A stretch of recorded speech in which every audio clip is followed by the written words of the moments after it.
Good afternoon, very very good afternoon. तो कैसे हैं आप लोग? और बताओ कैसन बा? Very very good afternoon. Class में आते ही फटाफट से पहले लाइक कर दो क्लास को, उसके बाद आगे बात करेंगे जल्दी से। चलो, आपको रिफ्रेश करना है मैम।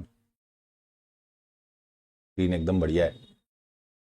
चलो चलो चलो चलो चलो चलो, तुमने जितने चैप्टर्स अभी हो गए वो कवर कर लिए, रिवाइज कर लिए अच्छे से?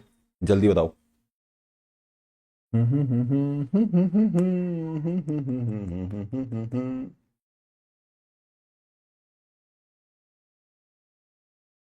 चलो, आज हम लोग कवर करेंगे चैप्टर नंबर 3। और चैप्टर नंबर 3 इज, हाँ कल वाले क्वेश्चन रह गए थे, तो कल ना क्या बोलते हैं, जो चैप्टर 2 के क्वेश्चंस हैं और चैप्टर 3 के जो प्रैक्टिस वाले क्वेश्चंस हैं वो दोनों दे दूंगा, ठीक है? अभी आज ही। और एमसीक्यूज जो हुए थे ना, क्या बोलते हैं, चैप्टर 2 के वो भी रह गए थे, तो उसको आज लास्ट में कवर कर लेंगे, और चैप्टर 3 वाले एमसीक्यू भी आज कर लेंगे, ठीक है? चलो चलो चलो चलो, और सुनाओ, सब बढ़िया? मस्त एकदम। लाइफ अच्छी चल रही है तुम लोग की? हाँ सर, लाइफ। चलो, करें, स्टार्ट करें। Chapter number 3, prospectus and allotment of securities. जो प्रैक्टिस वाले क्वेश्चन है उसके आंसर टेलीग्राम चैनल में ही मिलेंगे, ठीक है? चलो।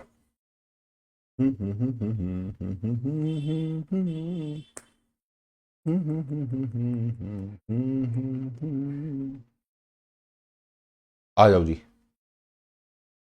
चैप्टर नंबर 3 ई। चैप्टर 3 इज, पीडीएफ कौन सी? हैंड रिटन वाली पीडीएफ? कौन सी वाली PDF? Chapter number 3 is prospectus and allotment of securities.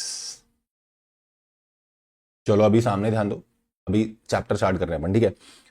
और इस चैप्टर को कवर करेंगे, और लास्ट में चैप्टर नंबर 2 के एमसीक्यूज भी करवा दूंगा और 3 के एमसीक्यूज भी करवा दूंगा, तो दोनों कर लेंगे, ठीक है? लास्ट में ध्यान रखना, ठीक है, कि जब ये वाला चैप्टर खत्म होएगा, जब इसके क्वेश्चन आंसर्स खत्म हो जाएंगे, ठीक ठीक ठीक ठीक ठीक। चलो, क्वेश्चन नंबर 1। क्वेश्चन नंबर 1 होएगा सबसे लास्ट में, वाह। फर्स्ट क्वेश्चन कब करेंगे? सबसे लास्ट में। क्यों करेंगे उसके बाद, उस मतलब बाद ही में समझ में आएगा, अभी समझ में नहीं आएगा कि क्यों मैं लास्ट में बोल रहा हूं, बट इसको लास्ट पे करेंगे, ठीक है? क्वेश्चन नंबर 2 पे आते हैं। XYZ लिमिटेड, ठीक है? अच्छा, एक चीज और सुनो। जैसे एक बच्चे का मैसेज मेरे पास ये भी आया कि सर जैसे आप जो ये क्वेश्चन करा रहे हो, तो ये क्वेश्चन, अब ये आंसर लिखा हुआ है तो हमको एज इट इज छाप के आना है। मैंने फर्स्ट क्लास में ही बोला था, as it is cut copy paste करके आने की जरूरत नहीं है, अपनी लैंग्वेज में लिख सकते हो। और अगर तुमको ऐसा लग रहा है कि क्या बोलते हैं सर, ये तो फिर हमने इससे पढ़ लिया, ठीक है, हमको ये बुकिश लैंग्वेज समझ में आ गई, बट अब हमको पेपर में जो लिखना है, मान लो हमको कुछ इधर उधर करना है कंटेंट, तो थोड़ा सा उसके बारे में बता दो, या फिर आप कोई पर्टिकुलर एक क्वेश्चन लिख दो, आंसर लिख दो। तो मैं तुमको एक चीज सजेस्ट करूं, जो रिवीजन वीडियोस है ना, उसमें ऑलमोस्ट मैंने अपनी रेगुलर क्लास वाले ही वो जो हैंड रिटन नोट्स हैं उसी को स्क्रीन पे लगाया हुआ है, और इसको ही एग्जाम्पल, मतलब एक एग्जाम्पल के साथ या इजी लैंग्वेज के साथ उसको उसमें लिखा हुआ है। तो अगर कोई भी सेक्शन रहे कि ये पर्टिकुलर सेक्शन पे मुझे प्रॉब्लम आ रही है, तो वो रिवीजन वीडियोस में जाओ, वो वाले सेक्शन पे जाओ, उसकी जो वर्किंग वहां पे लिखी हुई है, वो जो नोट्स बने हुए हैं, तो उससे काफी हेल्प हो जाएगी कि ये ना लिख के अगर हम वो लैंग्वेज भी लिख लेंगे तो भी ओके है, ठीक है? चलो, XYZ लिमिटेड एक पब्लिक कंपनी है, is planning to bring a public issue, ठीक है? ये कंपनी क्या लाना चाहती है? पब्लिक इशू लाना चाहती है। आराम आराम से क्वेश्चन पढ़ना, ठीक है, रिकॉल करने की कोशिश करना कि प्रोविजन हमें याद आ रहा है या नहीं आ रहा। Right right right.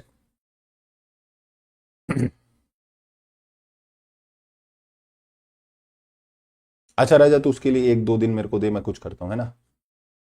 चलो, XYZ limited a public company is planning to bring a public issue of equity shares in the June 2018। June 2018 में ये कंपनी क्या लाना चाहती है? पब्लिक इशू लाना चाहती है, ठीक है?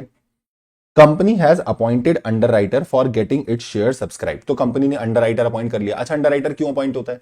क्योंकि मिनिमम सब्सक्रिप्शन का कॉन्सेप्ट होता है, और अगर वो मिनिमम सब्सक्रिप्शन नहीं आ पाई तो कंपनी का इशू फ्लॉप हो जाएगा और पैसे वापस करने पड़ेंगे। तो इसलिए हम पहले ही अंडर राइटर को अपॉइंट करके चलते हैं कि अगर कोई शॉर्टफॉल हुआ तो फिर वो आपको बियर करना पड़ेगा। अच्छा, यहीं पर ना एक क्वेश्चन मेरे दिमाग में आ गया, ऑल दो ये मैं रेगुलर क्लास में पूछता हूं, बट अभी मैं पूछ ले रहा हूं, मैं जानना चाहता हूं, क्योंकि यहाँ पे कुछ बच्चे ऐसे भी है जो रेगुलर क्लास वाले नहीं है। ठीक है, मेरी बात सुनो।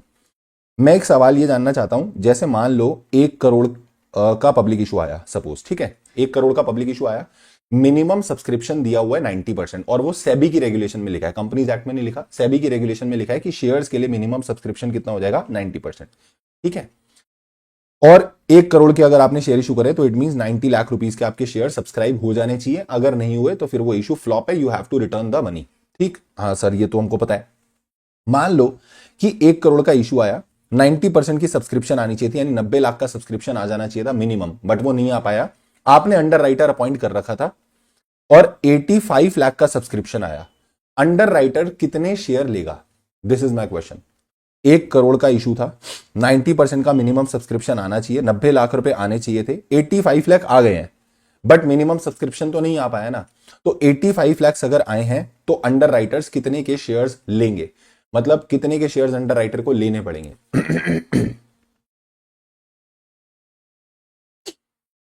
As expected.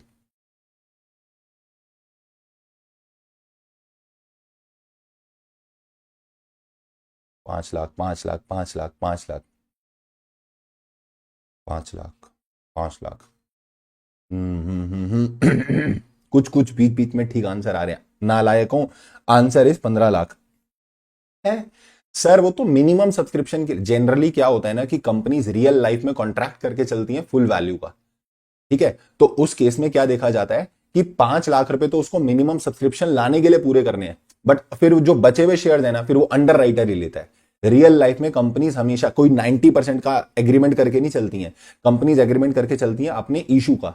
तो इसीलिए क्या होता है वहां वाले केस में, अगर जैसे 85 लाख का केस बनाना तो 15 लाख फिर उस अंडर राइटर को लेने पड़ेंगे। समझे, समझ में आ गया। सुनो आगे। XYZ कंपनी ने अंडर राइटर अपॉइंट कर लिया, ठीक है, as a chartered accountant of the company. ओहो हो, व्हाट अ फीलिंग। एक चार्टर्ड अकाउंटेंट जो होता है, आप मान लो आप ही वो चार्टर्ड अकाउंटेंट हो, सोचो तुम वो चार्टर्ड अकाउंटेंट हो फ्यूचर वाले, मतलब सोचो अपना नाम उसके आगे सीए, अगर तुम वो चार्टर्ड अकाउंटेंट हो, सो अब tell me about the provision of the payment of underwriter commission as per the आए हाय क्या क्वेश्चन पूछ रहा है, बोल रहा है अंडर राइटर कमीशन के प्रोविजन बता दो सारे। पहले मुझे रेट बताओ, रेट क्या होता था अंडर राइटर कमीशन का। अगर शेयर का केस है तो 5% और whatever is return in the articles which ever is lower. जो शेयर का रेट, मतलब शेयर्स के केस में अंडर राइटिंग कमीशन का रेट जो आर्टिकल में लिखा है, या 5% विच एवर इज लोअर, और डिवेंचर के केस में जो आर्टिकल में रेट लिखा है वो, या 2.5% विच एवर इज लोअर। अगर आपको ना याद आ रहा हो तो let me help you, let me help you bro, if you remember. ये रहा under writer, section 40 subsection 6। Share के केस में 5% और rate which ever is lower, debenture के केस में 2.5% और rate which ever is lower. ठीक है, अब जरा इससे रिलेटेड और प्रोविजंस क्या है, तो उसमें हम क्या क्या लिखेंगे। पहले तो अंडर राइटिंग का मीनिंग बता दिया। अंडर राइटिंग होता क्या, काइंड ऑफ कॉन्ट्रैक्ट होता है जिससे कंपनी अपने इशू को डूबने से बचा लेती है, कि अगर मिनिमम नहीं आया तो फिर उसको अंडर राइटर ले लेगा, जिससे हमारा इशू फ्लॉप होने से बच जाएगा। क्या अंडर राइटिंग कमीशन देनी है, हाँ, ए company may pay the commission to any person in relation to subscription of its securities subject to condition under prospectus and allotment security rule, such a commission is known as underwriting commission. ठीक है sir. फिर आगे बोला rule 13 की conditions क्या है। पहला, ये ऑथोराइज्ड होना चाहिए बाय द आर्टिकल्स, तो हम ऐसे लिखेंगे। अब देखो तुम अगर मान लो ऐसा बुकिश नहीं भी लिख पा रहे ना, अगर ये आप मैसेज कह रहा हूं, अगर आप ये ऐसी लैंग्वेज नहीं लिख पा रहे ना, तो आप पता कैसे लिख दो, आप सिंपल ऐसे लिखो। मान लो ये फर्स्ट पॉइंट है, तो फर्स्ट पॉइंट की जगह what you have to write is the payment of underwriting commission is to be authorised by the articles of association, या ऐसे बोल लो the payment of underwriting commission is authorised in the articles of association. There must be authorisation in AOA for the payment of underwriting commission. कैसे भी लिख सकते हो, language is everything. वो आप जैसे आप उसको चेंज करना चाहो कर लो, बस मैं फिर बोल रहा हूं आप जो लिखना चाहो लिखो। There is nowhere a rule कि हाँ भैया यही चेप के आना है आपको, बट मीनिंग नहीं बदलना चाहिए। ठीक है, बस ये ध्यान रखना। दूसरी कंडीशन क्या होती है, कमीशन में be paid out of the proceeds of the issue और प्रॉफिट ऑफ द कंपनी और बोथ। कमीशन आप प्रॉफिट में से भी दे सकते हो और आप इशू प्रोसीड में से भी दे सकते हो, या दोनों में से भी दे सकते हो। ठीक है। Third, rate of commission. फिर रेट वाला वो पूरा पॉइंट लिख देना, और रेट वाला जैसे ये तो पैराग्राफ में लिखा हुआ है ना, तो तुम उसको कैटेगरी वाइज बांट दो ना कि रेट ऑफ कमीशन। अब पेपर में तुम्हारे आंसर आया ना, तुम मतलब ये क्वेश्चन आया तो तुम कैसे लिख रहे हो, रेट ऑफ कमीशन। मान लो थर्ड पॉइंट लिखा आपने रेट ऑफ कमीशन, तो आप फर्स्ट पॉइंट लिखो, फर्स्ट पॉइंट लिखो फॉर शेयर्स, ठीक है, फॉर शेयर्स। फिर वैसे ही लिखो 5% ऑफ इशू प्राइस और एओए, मतलब what ever the rate is given in the AOA which ever is lower. अब ऐसे ये मत ब्रैकेट ब्रैकेट मत बनाना, या नीचे लिखना which ever is lower, proper ऐसे लिखो विच एवर इज लोअर। फिर ऐसे डिबेंचर वाले केस में कैसे लिखोगे, डिबेंचर वाले में फिर लिखो फॉर डिबेंचर्स। फिर फॉर डिबेंचर्स के लिए 2.5% ऑफ द इशू प्राइस और जो एओए में मेंशन है, and then write it whichever is lower. तो उसको वैसे करके लिखो, ठीक।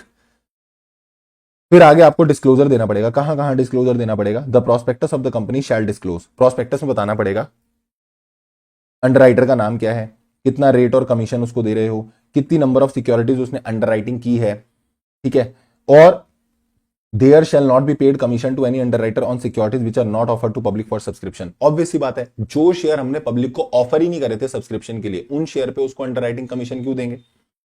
एंड जो इसके कॉन्ट्रैक्ट की कॉपी आपको आरओसी को भी डिलीवर करनी पड़ेगी। अब ये लास्ट वाली लाइन को भी सिंपल आप ऐसे लिख सकते हो, a copy of the contract for underwriting commission is to be deliver to the ROC, that's it. मत लिखो इतना सब कुछ पूरा, नहीं भी ध्यान आ रहा तो कोई बात नहीं, that line is absolutely okay. But the एक तो देखो, दो चीज ध्यान रखना, एकदम ना ऐसा प्लेन इंग्लिश नहीं होनी चाहिए, मतलब it should not be like that कि ऐसा लग रहा है तुम ऐसे लिख रहे हो वहां पे बैठ के, ठीक। अगर लॉ का क्वेश्चन है तो there must be a legal provision, एक स्ट्रक्चराइजेशन होती है क्वेश्चन की, वैसा रहना चाहिए क्वेश्चन। और आंसर को अपने लैंग्वेज में फ्रेम कर लो, कोई दिक्कत वाली बात नहीं है, ठीक। Question number 3, examine the validity of this allotment in the light of provision of companies act. अच्छा बताओ, the board of director of reckless investment limited have allotted share to investor of the company without issuing a prospectus with the concerned ROC. मतलब इन्होंने लोगों को share issue कर दिए और वो भी बिना प्रोस्पेक्टस इशू करे। तो explain the remedy available to the investor in this regard. अब मान लो प्रोस्पेक्टस इशू ही नहीं हुआ और इन्होंने क्या कर दिया, without issuing prospectus share allot कर दिए, तो इससे रिलेटेड इन्वेस्टर्स को क्या रेमेडी अवेलेबल है ये आपको बताना है। सुनना, as per section number 23 of the companies act, a public company can issue securities to the public only by issuing a prospectus. Section 23 क्या बोलता है, भैया पब्लिक इशू लेके आओगे तो प्रोस्पेक्टस इशू करना मैंडेटरी है। फिर 26 बोलता है कि कुछ मैटर आपको उसके अंदर डिस्क्लोज भी करने पड़ेंगे बिफोर इशू। तो क्या हमने यहां पर दोनों सेक्शन का वायलेशन कर दिया, हाँ हमने तो 23 का भी वायलेशन करा, 26 का भी वायलेशन करा। So in the given case company has violated the above provision, hence allotment is void. तो ये अलॉटमेंट ही गलत हो गई। अब मैं तुमको एक लाइन बोल रहा हूं, बहुत इंपॉर्टेंट सुनना। एक वर्ड होता है इररेगुलर अलॉटमेंट। क्या होता है, irregular allotment. Sir what is irregular allotment? Allotment से रिलेटेड इस पूरे चैप्टर में बड़े सारे प्रोविजन दिए हुए। अगर आप कोई भी प्रोविजन को वायलेट करते हो रिलेटेड टू दैट अलॉटमेंट, तो हम बोलते हैं कि भैया वो allotment is now irregular, that becomes void. वो अलॉटमेंट ही गलत है। आपने किसी प्रोविजन को वायलेट करके अलॉटमेंट कर दी तो फिर वो अलॉटमेंट गलत है, फिर वो अलॉटमेंट क्या है, गलत है। तो हम उसको बोलेंगे कि that is a kind of irregular allotment. अगर आपने सेक्शन 26 वायलेट करा, इररेगुलर अलॉटमेंट हो जाएगी और वो अलॉटमेंट वैलिड नहीं मानी जाएगी in the eyes of law. So company will have to refund the entire money received and will also be punishable under section 26। और जो भी पेनल्टी सेक्शन 26 की होगी वो इसके ऊपर क्या हो जाएगी, एप्लीकेबल हो जाएगी। पैसा भी आपको वापस रिफंड करना पड़ेगा। क्लियर? क्वेश्चन नंबर 4 सुनना, what is a shelf prospectus? Recall the topic. Shelf prospectus वो होता था कि जहां पर आप क्या करते थे, आपको बार बार इशू लेके आना होता है। तो आप एक काम करते हो, आप एक ही बार प्रोस्पेक्टस इशू करते हो and it is valid for a particular period of time, ठीक है। अब वो उतने टाइम के लिए वैलिड होता है। कितने टाइम के लिए वैलिड होता है, एक बार चैट पे लिखना जरा, सारे लोग लिखो, जल्दी लिखो, कितने कितने टाइम के लिए वैलिड होता है। आंसर में देखो, नालायक आंसर देख चुके हैं। कितने टाइम के लिए वो वैलिड होता है?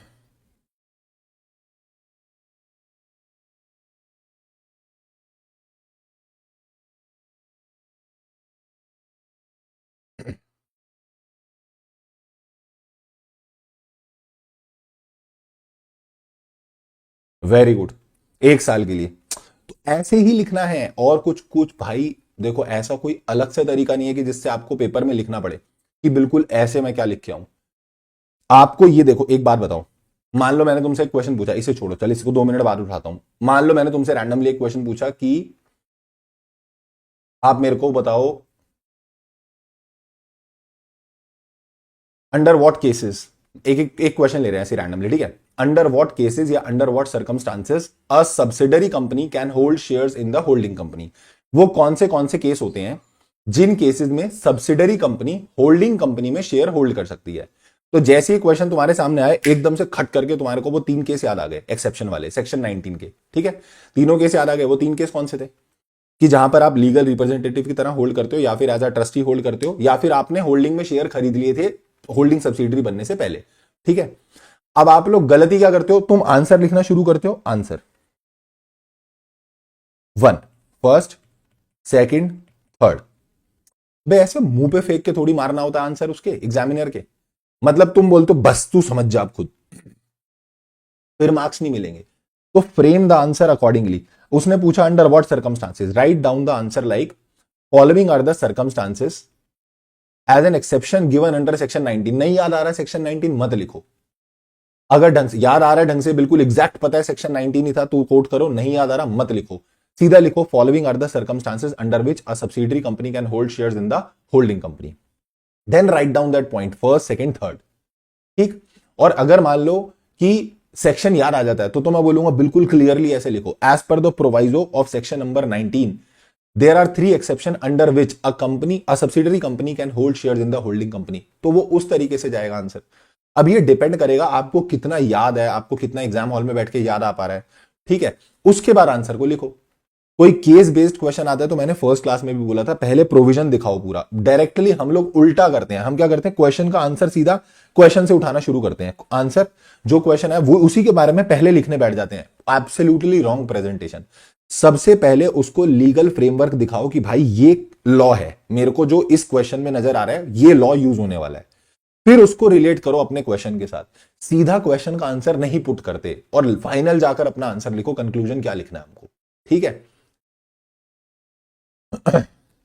वापिस आओ यहाँ पे। शेल्फ प्रोस्पेक्टस कितने टाइम के लिए वैलिड होता था, 1 साल के लिए। बट बीच में कभी कभी ऐसा भी तो होता है, तुमने शेल्फ प्रोस्पेक्टस फाइल कर दिया, बट बाद में क्या होता था कि फिर मान लो जो इंफॉर्मेशन तुमने शेल्फ प्रोस्पेक्टस में फाइल करी थी उसमें कुछ कुछ चेंज भी तो आ जाएगा ना। तो तुमको एक इंफॉर्मेशन मेमोरेंडम भी फाइल करना होता था। क्या फाइल करना होता था, इंफॉर्मेशन मेमोरेंडम। तो वो इंफॉर्मेशन मेमोरेंडम भी फाइल कर देना। उसी के बारे में पूछ रही है। बताओ शेल्फ प्रोस्पेक्टस के प्रोविजन क्या है। As per section number 31, as per section number 31, shelf prospectus means a prospectus in respect of which securities or class of securities included therein are issued for subscription in one or more issues over a certain period। यानी एक particular period तक वो valid रहेगा और उस period में जितने भी इश्यूज होंगे उन सारे इश्यूज के लिए हम क्या करेंगे, यही एक प्रोस्पेक्टस फॉलो करके चलेंगे। A company is required to issue a prospectus each time. अब ये सब कहानी मारी हुई है, ठीक है, कि क्या होता है कंपनी जब भी इशू लेकर आती है तो बार बार प्रोस्पेक्टस इशू करना पड़ता है। पर कुछ कंपनीज ऐसी होती हैं जिनका फ्रीक्वेंटली इशू आ रहा है बार बार। तो इन दैट केस इसका वे आउट क्या है, हम सिंपल एक काम करते हैं कि हम एक ही बारी शेल्फ प्रोस्पेक्टस इशू कर देते हैं और वो 1 साल के लिए वैलिड रहेगा। That will be valid for a period of 1 year. Shelf prospectus may be filed with the registrar at the stage of first offer of the security by class और class of company as the SEBI में provide by the regulation in this behalf. अब मान लो ये line तुमको लग रहा है कि भाई ये भारी जा रही है लाइन हमको, तो हमको इसको कैसे लिखना है, तो आप इसको सिंपल लिखो। मैं तुमको बताता हूं क्या लिखो, इसको सिंपल लिखो। Shelf prospectus may be filed with the ROC when the first offer is made by the company as per the SEBI regulation. खत्म, सिंपल लाइन है, ऐसे लिख लो सिंपल लाइन कि shelf prospectus is to be filed with the ROC when the first offer is made या at the time of first offer. Shelf prospectus is filed to the ROC as per the SEBI regulation. खत्म, by the company. वो file कौन करेगा, company file करेगी। And the period of validity must be indicated which is maximum 1 year. The period of validity कब से start होगा, first offer की opening से स्टार्ट हो जाएगा। And respect of any second और subsequent offer of such security issued during the period of validity of such prospectus no further prospectus is required। कहानी वही लिखी है। अब तुमको लग रहा होगा भारी लैंग्वेज जा रही है, बहुत टफ जा रही है, don't worry about it, simple लिखो। शेल्फ प्रोस्पेक्टस फर्स्ट ऑफर पे इशू होगा, उसके बाद फॉर द एवरी सेकेंड और subsequent offer there is no specific prospectus या डिफरेंट या सेपरेट प्रोस्पेक्टस इज रिक्वायर्ड। जो भी सिक्योरिटीज उस पर्टिकुलर पीरियड, जिस पीरियड के लिए, इस पीरियड के लिए अगर शेल्फ प्रोस्पेक्टस इशू हो गया है तो इस पीरियड के लिए अब मैं जितने भी इशू लेकर आऊंगा उनके लिए मुझे अलग से प्रोस्पेक्टस इशू करने की जरूरत नहीं है। और वो इशू लाऊंगा जिन इश्यूज के लिए मैंने ये शेल्फ प्रोस्पेक्टस फाइल किया हुआ है, ठीक है। A company filing a shelf prospectus shall be required to file an information memorandum with the ROC within a prescribed time. Information memorandum कितने टाइम में जाता है? 1 महीने पहले। कितने टाइम पहले? 1 महीने पहले। क्या बताओगे इसके अंदर? सर इसके अंदर हम बताएंगे all material facts relating to new charges created. अगर हमने किसी एसेट पर कोई नया चार्ज क्रिएट करा है तो उससे रिलेटेड फैक्ट बता देंगे। दूसरा, changes in the financial position of the company.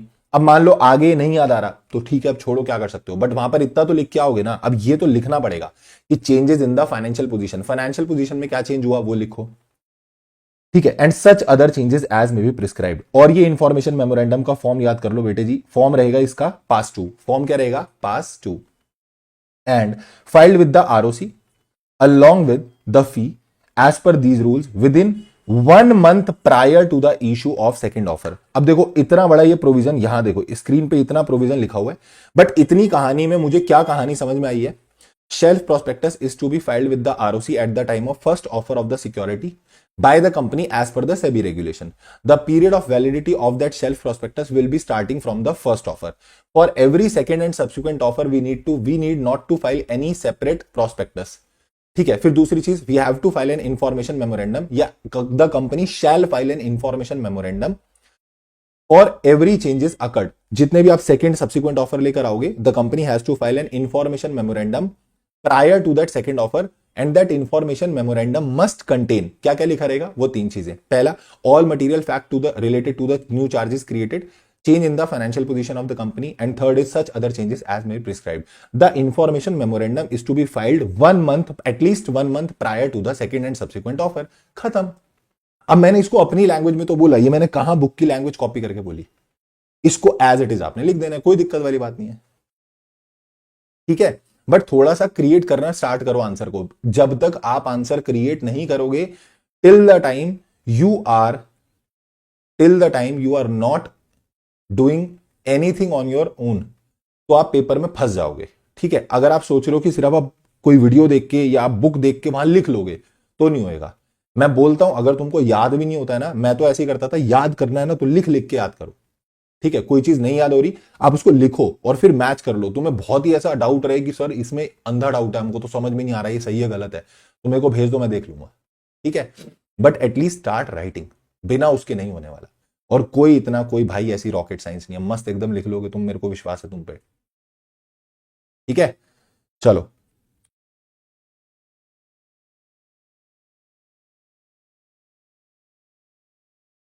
अगला देखो, safeguard to applicant who made payment in advance. अच्छा, ऐसा भी हो सकता है कई बार किसी बंदे ने पहले एडवांस में पेमेंट दे दी थी, तो हम उसको ऑप्शन देंगे कि भाई अगर तू पैसे अपने विड्रॉ करना चाहता है तो विड्रॉ करके ले जा।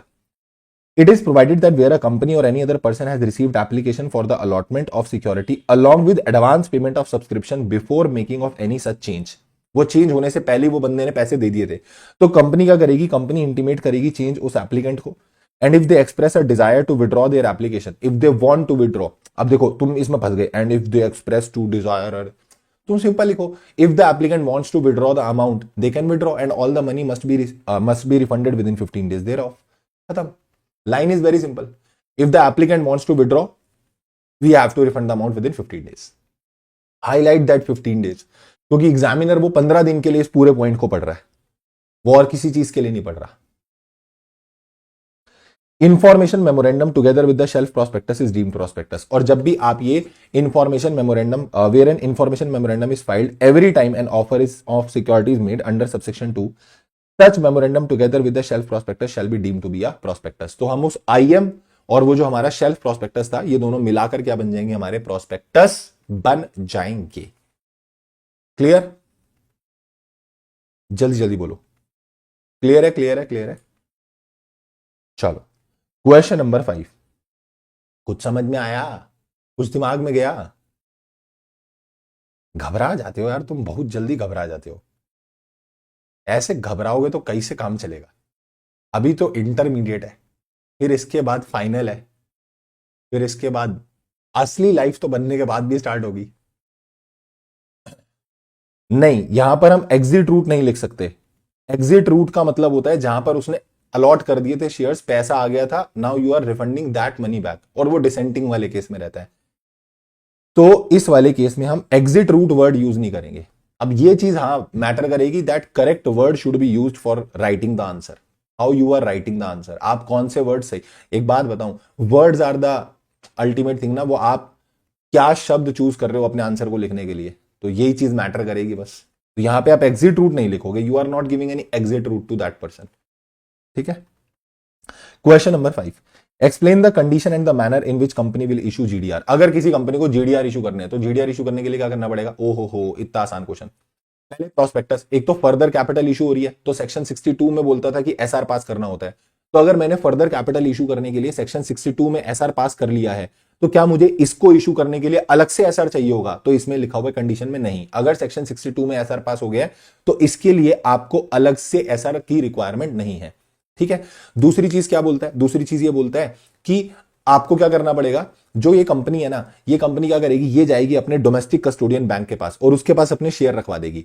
फिर वो कांटेक्ट करेगा ओवरसीज डिपॉजिटरी के पास, और ओवरसीज डिपॉजिटरी जो फॉरेन कंट्री में इन्वेस्टर्स है ना, उनके साथ कांटेक्ट करेगा। और हमारे यहाँ का जो, मैं ऐसे समझाऊं, देखो प्रोसेस, रुको मेरे पास बढ़िया एकदम चार्ट है ना, टेंशन काहे लेनी है। तुम लोग इतने निकम्मे हो भाई, कमेंट भी नहीं करके जाते तुम, है ना।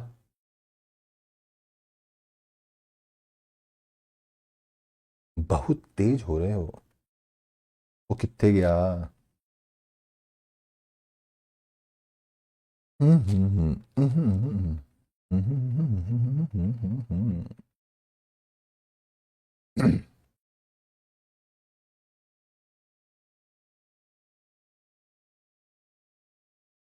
ये रहा। अगर कोई कंपनी क्या इशू करना चाहती है, जीडीआर इशू करना चाहती है, तो मैंने बोला वो कंपनी को जाना पड़ेगा किसके पास, डोमेस्टिक कस्टोडियन बैंक के पास, अपने यहाँ का जो डोमेस्टिक कस्टोडियन बैंक है। जैसे मान लो आप चले गए कोटक के पास, आपने बोला कोटक भैया को कि भैया ये लो मेरे शेयर, इनको अंडरलाइन रख लो और इन शेयर के रिस्पेक्ट में उस कंट्री में जीडीआर इशू कर दो। तो ये डोमेस्टिक कस्टोडियन बैंक कॉन्टैक्ट करेगा किससे, ओवरसीज के डिपॉजिटरी से। हमारी कंट्री के डिपॉजिटरी कौन है, दो, सीडीएसएल, एनएसडीएल। तो हमारी कंट्री का डोमेस्टिक बैंक कांटेक्ट करेगा उस कंट्री के ओवरसीज डिपॉजिटरी से, और फिर वो ओवरसीज डिपॉजिटरी फॉरेन इन्वेस्टर्स को क्या कर देगा, ये शेयर जीडीआर की फॉर्म में इशू कर देगा। प्रोसेस क्या रहेगा, पहले बोर्ड रेजोल्यूशन पास करो, जनरल मीटिंग में स्पेशल रेजोल्यूशन पास करो। पर अगर सेक्शन 62 में एसआर पास कर लिया है तो फिर ये कंडीशन पूरी हो गई है। कंपनी अपॉइंट करेगी ओवरसीज डिपॉजिटरी को। अब यही जो यही चार्ट को ना, यही चार्ट को एज इट इज लिख लो। अब उधर वाला मैं तुम्हें आंसर नहीं पढ़ा रहा ना, ये आंसर पढ़ा रहा हूं जो मैंने लिखा हुआ है, यही लिख के आना है, ऐसे ही लिख के आना है पेपर में भाई। बस इसके ऊपर बस ये लिख दो, अगर वो बोल रहे कंडीशंस बताओ तो लिख दो, following are the conditions to issue the GDR. Rule का नाम लिख देना अगर याद आए तो, नहीं तो as per the relevant rules of the companies act, और क्या कर सकते हो।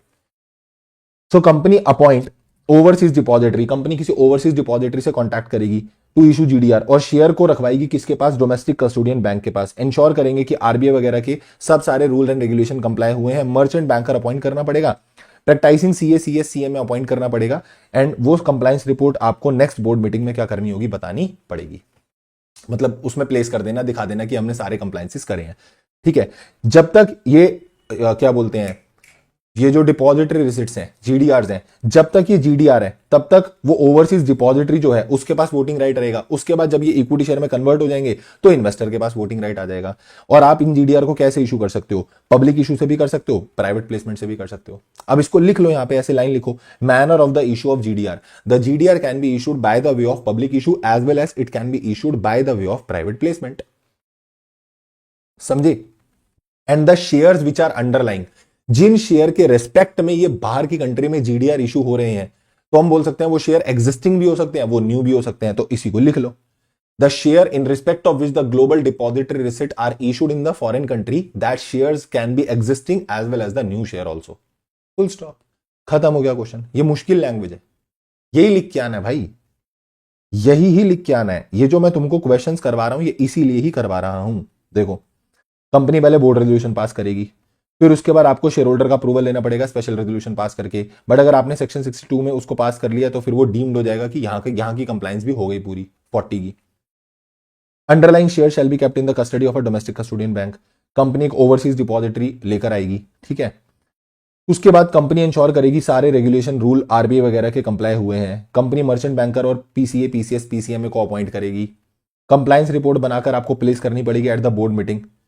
ठीक है, और उसके बाद मैनर क्या लिखा हुआ है, the depository receipt can be issued by the way of public offer और अ प्राइवेट प्लेसमेंट। सेम वही लाइन मैं बोल रहा हूं, it may be issued against the issue of new share और may be sponsored against the share held by the share holder. Existing share लिख सकते हो यहाँ पे, कोई दिक्कत नहीं है। The underlying share shall be allotted in the name of overseas depository and against an share depository receipt shall be issued by the overseas depository bank. अब मेरे को बताओ यहां तक कोई भी तुमको डाउट है, जल्दी बोलो, जल्दी जल्दी से बोलो, यहां तक कोई भी एक परसेंट भी डाउट है ना, तुम मेरे को बोलो, any single doubt you are having.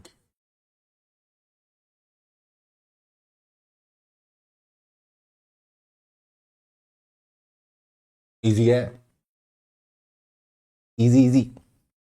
चलो क्वेश्चन नंबर 6 पे आओ। क्वेश्चन नंबर 6 पे आओ। Discuss the provision related to the private placement of the share. अब सुनो, प्राइवेट प्लेसमेंट की कहानी आई। अब इन्होंने तो पूरा कॉपी पेस्ट वही लैंग्वेज उठा के डाली हुई है।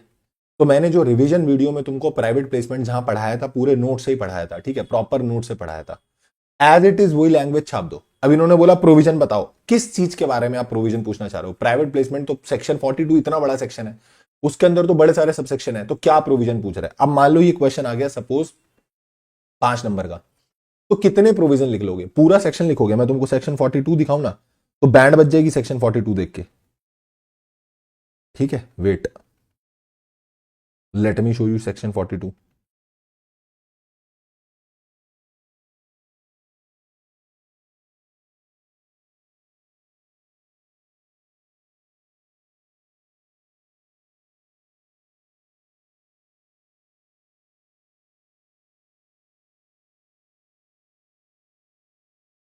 ये देखो, सेक्शन 42 यहां से स्टार्ट होता है, ये रहा प्राइवेट प्लेसमेंट। अब क्या हम प्राइवेट प्लेसमेंट में इतना सब कुछ लिखेंगे। मान लो 5 नंबर का आ भी गया, मैं इतना सब लिख के आऊंगा 5 नंबर में। सेक्शन 42 के सबसेक्शन जा रहे हैं 12 13 तक, 11 तक, इतना, और फिर रूल के भी एडिशनल पॉइंट, तो हम कितना लिख के आएंगे सर। तो अब आप इसमें से मोटे मोटे पॉइंट उठा लो जो मेन मेन पॉइंट है। अगर मान लो 5 नंबर का क्वेश्चन आता है, आप फंस गए, इतना लंबा क्वेश्चन सेंस नहीं बनती इतना सारा आंसर लिखने की, तो मेन मेन पॉइंट तो तुमको लिखने ही पड़ेंगे। ठीक है, कि प्राइवेट प्लेसमेंट में क्या क्या था, क्या क्या नहीं था, ठीक है, वो वाले पॉइंट तो तुमको लिखने ही पड़ेंगे। जैसे a company may subject to provision of this section make a private placement, भगाओ इस सब सेक्शन को, हटाओ, नहीं लिखना कोई दिक्कत नहीं है। अब 5 नंबर का क्वेश्चन है, ये पॉइंट लिख के क्या करूंगा मैं। ठीक है, पहले तो मीनिंग लिखो। प्राइवेट प्लेसमेंट का मतलब क्या होता है, सिलेक्टेड ग्रुप ऑफ पीपल को आप शेयर्स ऑफर कर रहे हो, सिक्योरिटीज ऑफर कर रहे हो, तो हम उनको बोलते हैं कि वो प्राइवेट प्लेसमेंट है।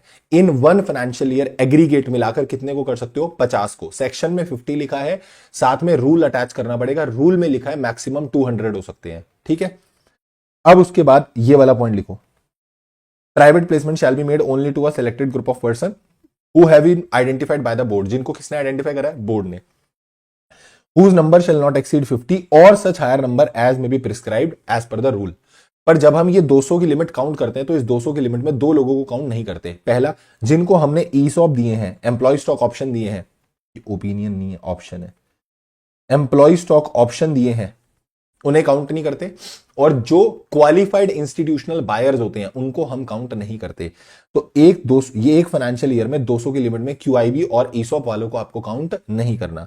ठीक है, फिर उसके बाद company making the private placement shall issue private placement offer and application is such form as may be. अब एक बात बताऊं, अब मैं तुमको बताता हूं लिखना कैसे, जो तुम बोल रहे हो ना, यहां पर इसने बोला और सच हायर नंबर एज में प्रिस्क्राइब्ड, फिर रूल में जाके फिर दोबारा यही पॉइंट रिपीट करेगा, बट वहां पे क्लैरिफाई करेगा कि यहां पर मैक्सिमम लिमिट 200 है। अब यहां पे लिखा प्राइवेट प्लेसमेंट ऑफर, जो ये प्राइवेट प्लेसमेंट जो होगी ना, इसका ऑफर कम एप्लीकेशन फॉर्म जो होगा वो एक फॉर्म में इशू होगा जो प्रिस्क्राइब्ड होगा रूल में। अब वहां से रूल से फॉर्म पढ़ो और सीधा आके यहां पे लिखो, एक ही बार पॉइंट में लिख दो, उन दोनों पॉइंट को कट करके एक ही पॉइंट हो जाएगा वो, कि company making private placement shall issue private placement offer and application in form number so and so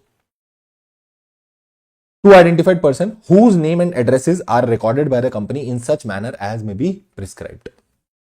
ठीक है, provided that private placement offer shall not carry any right of renunciation. आप इसको आगे किसी और के फेवर में रिनाउंस नहीं कर सकते। राइट इशू रिनाउंस हो सकता है पर ये रिनाउंस नहीं होगा। फिर every identified person willing to subscribe to private placement shall issue apply in the private placement issue shall apply in the private placement and application issue to such person along with subscription money paid either by check or demand draft or other banking channel। अब ये bookish language ऊपर से जा रही है एकदम, ठीक है, ये पीपीओसी है। अब इधर आओ, मैं तुमको एक बढ़िया चीज दिखाता हूं, इधर आओ, सुनो, तुम ऐसे पढ़ो, यहां से पढ़ना स्टार्ट करो मेरे साथ। मैंने क्या बोला, कंपनी जो है, ये वाला मत भी नहीं भी लिखोगे ना, मत लिखो, कोई दिक्कत नहीं है भाई, मत लिखो ये वाला पॉइंट, ठीक है, सीधा यहां से पढ़ना स्टार्ट करो। प्राइवेट प्लेसमेंट होगी, सिलेक्टेड ग्रुप ऑफ पर्सन को identified by the board of director who shell not be more than 200 in one financial year. सीधा एक साथ लिख दो, यहीं पे लिख दो 200, एज पर रूल नंबर 14 200, ठीक है। या अगर फिर भी तुमको लग रहा है नहीं मेरे को और बढ़िया प्रेजेंटेशन देनी है, तो भाई यहां पे सेक्शन में लिखो 50, फिर यहीं पर ही पॉइंट अटैच कर दो, as per rule number 14, as per rule number 14 such higher number prescribed is 200, यहीं पे लिखो उसको, but excluding QIBs and employees जो जिनको शेयर अलॉट हो रहे हैं ईसॉप से, इनको हम 200 के लिमिट में काउंट नहीं करेंगे। पहला पॉइंट हो गया। फिर उसके बाद दूसरे पॉइंट पे यहीं पर लिखो, देखो जैसे मैंने ये लिखा हुआ है, कंपनी जो होगी प्राइवेट प्लेसमेंट के लिए ऑफर इशू, जब इशू लाएगी ना तो क्या इशू करेगी, public private placement offer letter cum application form as per rule number 14 PAS 4, इसी एक ही लाइन में हो जाएगा वो।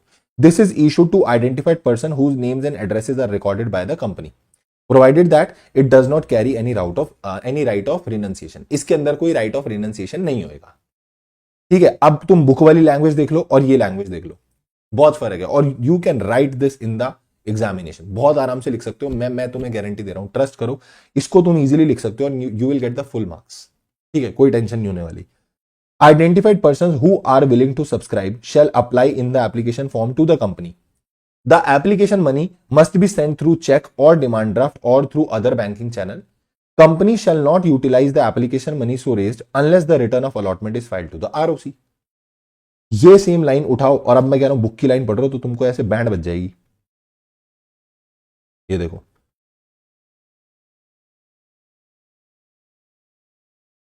यही दोनों पॉइंट अभी मैंने नोट से पढ़ाए, वहां इजी लग रहे थे, ठीक है। Provided that a company shall not utilise money raise through the private placement unless the allotment is made and the return of allotment is filed with the ROC in accordance with the subsection 8। अरे हटाओ ना, simple लिखो, the company shall not utilise the amount raise through the private placement unless the return of allotment is to be filed with the ROC. खत्म कहानी, मतलब unless the allotment is made and the return of allotment is made with the ROC, खत्म, simple. Question number 5, मतलब point number 5, no fresh offer और invitation under this section shall be made unless the allotment with respect to any offer or invitation made earlier have been completed or that offer or invitation has been withdrawn or abandoned by the company। एक offer अगर अभी चल रहा है तो जब तक वो चल रहा है तब तक दूसरा ऑफर तुम लेकर नहीं आओगे, ठीक है। ये नहीं होगा कि अभी ये वाला भी चल रहा है फिर उसी के बीच में तुम दूसरा ऑफर भी घुसा के लेके आ गए। Provided that subject to maximum number of identified person a company may make more than one issue of the security to such class of identified person as may prescribed। पर ये चीज ये एश्योर कर रही है कि आप एक साल में एक से ज्यादा ऑफर लेकर आ सकते हो। इस वाले पॉइंट पर सेपरेटली क्वेश्चन आया हुआ है कि क्या एक साल में एक से ज्यादा प्राइवेट प्लेसमेंट के ऑफर आ सकते हैं? हाँ आ सकते हैं। एक ऑफर लाओ, 2 लाओ, 4 लाओ, 10 लाओ, 400 लाओ, बट ये ध्यान रखना कितने भी ऑफर ले आना, पर उन सारे ऑफर्स में जितने तुमने ऑफरीज को ऑफर करा है ना सिक्योरिटी, वो मिलाकर 200 से ज्यादा नहीं जाना चाहिए in aggregate one financial year. ये टोटल ध्यान रखना, बस तुम ऑफर कितने भी लेके आओ उससे हमें मतलब नहीं है, ठीक। फिर आगे ये वाला पूरा पॉइंट, अब इतना बड़ा पॉइंट लिखा हुआ है, तुम इसको अपनी लैंग्वेज में लिखो। हमको अलॉटमेंट करनी पड़ेगी with in the period of 60 days. अगर हमने अलॉट कर दिया वेल एंड गुड, नहीं अलॉट करा 15 दिन के अंदर रिफंड करो, नहीं रिफंड करा तो फिर जैसे वो पीरियड खत्म होगा 12% पर एनम का इंटरेस्ट हमारे ऊपर लग जाएगा। खत्म पॉइंट, इतना बड़ा पॉइंट खत्म हो जाएगा। ये देखो, ये रहा वो पॉइंट, ऐसे लिख लो, ये मैंने चार्ट से समझाया हुआ है, ये लिख लो 42.6 company shall allot the securities within 60 days from the receipt of application money, if not allotted return the amount in the 15 days. मतलब अब तुम पेपर में ऐसे नहीं लिख के आओगे, जैसे ये इस समय जैसे लिखा हुआ है ना, ऐसे नहीं लिखना, इफ नॉट अलॉटेड एरो ऐसे नहीं लिखना, लाइन लिखो प्रॉपर, लाइन लिखो proper, if not allotted then amount is to be return within 15 days. If the amount is not refunded within 15 days the company is liable to pay the interest also at the rate of 12% per annum. खत्म, तुम लिख लो ना ऐसे, कौन मना कर रहा है तुमको? बिल्कुल ठीक है, वो कोई दिक्कत वाली बात नहीं है, ठीक है। Provided further that money received shall be kept in a separate bank account. और मान लो अगर तुमने पब्लिक एट लार्ज को करा तो वो तो पब्लिक ऑफर हो जाता है। तो भाई जब तुम ये प्राइवेट प्लेसमेंट लेकर आ रहे हो ना, तो उसका जनता जनार्दन को एडवर्टीजमेंट मत करना। अब इसी को लाइन में लिखो, whenever the company is coming up with the private placement offer, the company can not advertise such offer to the public at large. भाड़ में गई लाइन, मैं देख भी नहीं रहा किताब में क्या लिखी है, ये लाइन लिख लो, इजी, समझे। अब ये लाइन यहां कहां लिखी है,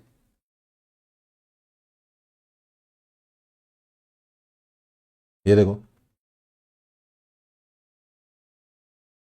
आपको वो पैसे क्या करना पड़ेगा, सेपरेट बैंक अकाउंट में रखना है, और वो पैसे सिर्फ दो चीज के लिए यूज हो सकता है, या तो आप उसको अलॉटमेंट में एडजस्ट करो, और अगर अलॉट नहीं कर रहे हो तो पैसा रिफंड करो, कहीं और एडजस्ट नहीं हो सकता। No company issuing securities in this section shall release any public advertisement or utilise any media marketing or distribution channel or agent to inform the public at large about such an issue. ये याद है, लिख लो। मैं तो बोलूंगा ये याद हो जाए बहुत अच्छी बात है, और अगर नहीं तो एटलीस्ट एक एक फॉर्मल, एक डिसेंट सा आंसर दो। बिल्कुल भी गंद नहीं मारना होता। हम क्या कर देते हैं, हम बिल्कुल गंद मार देते हैं। और लॉ के पेपर में सबसे बड़ा स्यापा यही है कि हम बिल्कुल लिख ही नहीं पा रहे हैं, that how we are able to write, how will write the answer. ठीक है, बिल्कुल मत ऐसा एकदम कहानी मत बनाओ कि एग्जामिनर को भी लगे कि तुमने एकदम पेलम पाली करके, बस आता नहीं था तुमने तुमने बना के लिख दिया कैसे भी करके, वैसे मत करो। ठीक, फिर उसके बाद आपको रिटर्न ऑफ अलॉटमेंट फाइल करनी होगी आरओसी को। अब रिटर्न ऑफ अलॉटमेंट कहां जाती है, वो सेक्शन 39 सबसेक्शन 4 में लिखा हुआ है कि जब भी आप अलॉटमेंट करोगे, अलॉटमेंट से 30 डेज के अंदर आपको रिटर्न ऑफ अलॉटमेंट फाइल करनी होती है आरओसी को। बट प्राइवेट प्लेसमेंट के लिए रिटर्न ऑफ अलॉटमेंट आरओसी को 15 दिन में जाती है। बाकी हर केस में किसी भी टाइप की अलॉटमेंट होगी तो उस अलॉटमेंट की रिटर्न ऑफ अलॉटमेंट आरओसी को 30 डेज में जाएगी, पर इसके लिए कितने दिन में जाएगी, 15 दिन में। So company has to file a return of allotment with the ROC within a period of 15 days from the date of allotment। साथ ही में यहीं पे इसका, अब यहां लिखा है ना, इन द फॉर्म एज में बी प्रिस्क्राइब, यहीं चिपका दो फॉर्म इसका, यहीं चिपका दो इसका फॉर्म। ये लो, company has to file a return of allotment to the ROC within 15 days of allotment in the form number PAS3। गलत कर दे मेरे को बोल देना, एज इट इज लिख दो, बिल्कुल सही है। उसके बाद पेनल्टी याद आए तो ठीक है, ना याद आए तो भगाओ। 5 नंबर का क्वेश्चन है, तुमने मोटा मोटी पॉइंट तो बता ही दिए कि मैक्सिमम नंबर ऑफ बंदे कौन हो सकते, कितने हो सकते हैं, उसमें कौन कौन इंक्लूड नहीं होगा। ठीक है, पैसा कैसे कैसे आना चाहिए, और क्या बोलते हैं वो PPOC ये कैसे होगा, किस फॉर्म में इशू होगा, कितने टाइम के अंदर अलॉटमेंट हो जानी चाहिए, नहीं होगी तो रिफंड कर देंगे, रिफंड नहीं किया उतने टाइम के अंदर तो फिर उसके लिए इंटरेस्ट भी पे कर देंगे। और ये भी बता दिया कि पब्लिक एट लार्ज को एडवर्टाइजमेंट भी नहीं देंगे, और साथ ही में ये भी बता दिया कि रिटर्न ऑफ अलॉटमेंट आरओसी को कौन से फॉर्म में जाएगी। It is enough for 5 marks, बहुत बढ़िया से इनफ है। और इससे ऊपर का क्वेश्चन आना नहीं है, 14 नंबर का तो क्वेश्चन आएगा नहीं पेपर में। Right down the provision for the private placement. ये बीकॉम का पेपर थोड़ी चल रहा है कि वहां 20 नंबर का क्वेश्चन आ गया, explain the law of demand and exception of the law of demand, वो थोड़ी होएगा यहाँ पे। ठीक है भैया, चलो आ गया हो, अगले क्वेश्चन पे आते हैं। Tia limited decide to issue 1 lakh equity shares, मतलब सिक्योरिटीज, जो भी 1 लाख सिक्योरिटी इशू कर रही है। The company decide to publish an advertisement of the prospectus enumerate to the company about necessary content of its memorandum to be specified therein. अब ये add करना चाहती है तो बताओ उसके अंदर क्या क्या लिखना पड़ेगा। ऑब्जेक्ट क्या है आपके वो बताओ, मेंबर की लाइबिलिटी बताओ, ठीक है, कंपनी के ऑब्जेक्टिव बताओ, मेंबर की लाइबिलिटी बताओ, अमाउंट ऑफ शेयर कैपिटल बता दो, name of the signatories to memorandum, मतलब who have subscribe the memorandum वो बताओ, number of share subscribe by the signatory and capital structure of the company. अब ये तो हमको याद करना ही पड़ेगा, एज इट इज याद करना पड़ेगा। अगला क्वेश्चन देखना। The board of director of Chandra Mechanical Toys Limited proposes to issue a prospectus inviting offer from the public for subscribing to equity share of the company. State the report which shall be included in the prospectus for providing financial information। अब ये ले जा रहा है आपको section 26 पे। Section 26 की starting कुछ इस प्रकार से होती है, बेफिजूल का इन्होंने आंसर की लेंथ खींची हुई है, भगाओ इसे। तुम मेरी बात सुनो, 26 क्या बोलता है मैं तुम्हें बताता हूं। 26 ये बोलता है, 26 ये बोलता है कि भैया आप जब प्रोस्पेक्टस इशू करोगे ना, तो आपको ना उसके अंदर वो इंफॉर्मेशन और वो फाइनेंशियल इंफॉर्मेशन और वो रिपोर्ट्स डालनी पड़ेंगी जो सीजी प्रिस्क्राइब करेगी सेबी से कंसल्ट करने के बाद। But for the time being जब तक सीजी प्रिस्क्राइब नहीं करता तो सेबी ने अपनी जो रेगुलेशन में बोला हुआ है आप वो फाइल कर दो, बस इसका इतना ही आंसर है। पहले आप प्रोविजन लिखो, फिर उसी का अपना कंक्लूजन दे दो, बस दैट्स इट। और अभी आंसर पढ़वा दूंगा, यही लिखा हुआ उन्होंने भी, ठीक है। मैं तुमको यहां से भी दिखा देता हूं, वेट। और मैं बहुत तसल्ली से तुमको हर एक क्वेश्चन करा रहा हूं ताकि तुमको ये सेट हो जाए कि कहानी बिठानी कैसे तुमको, ठीक।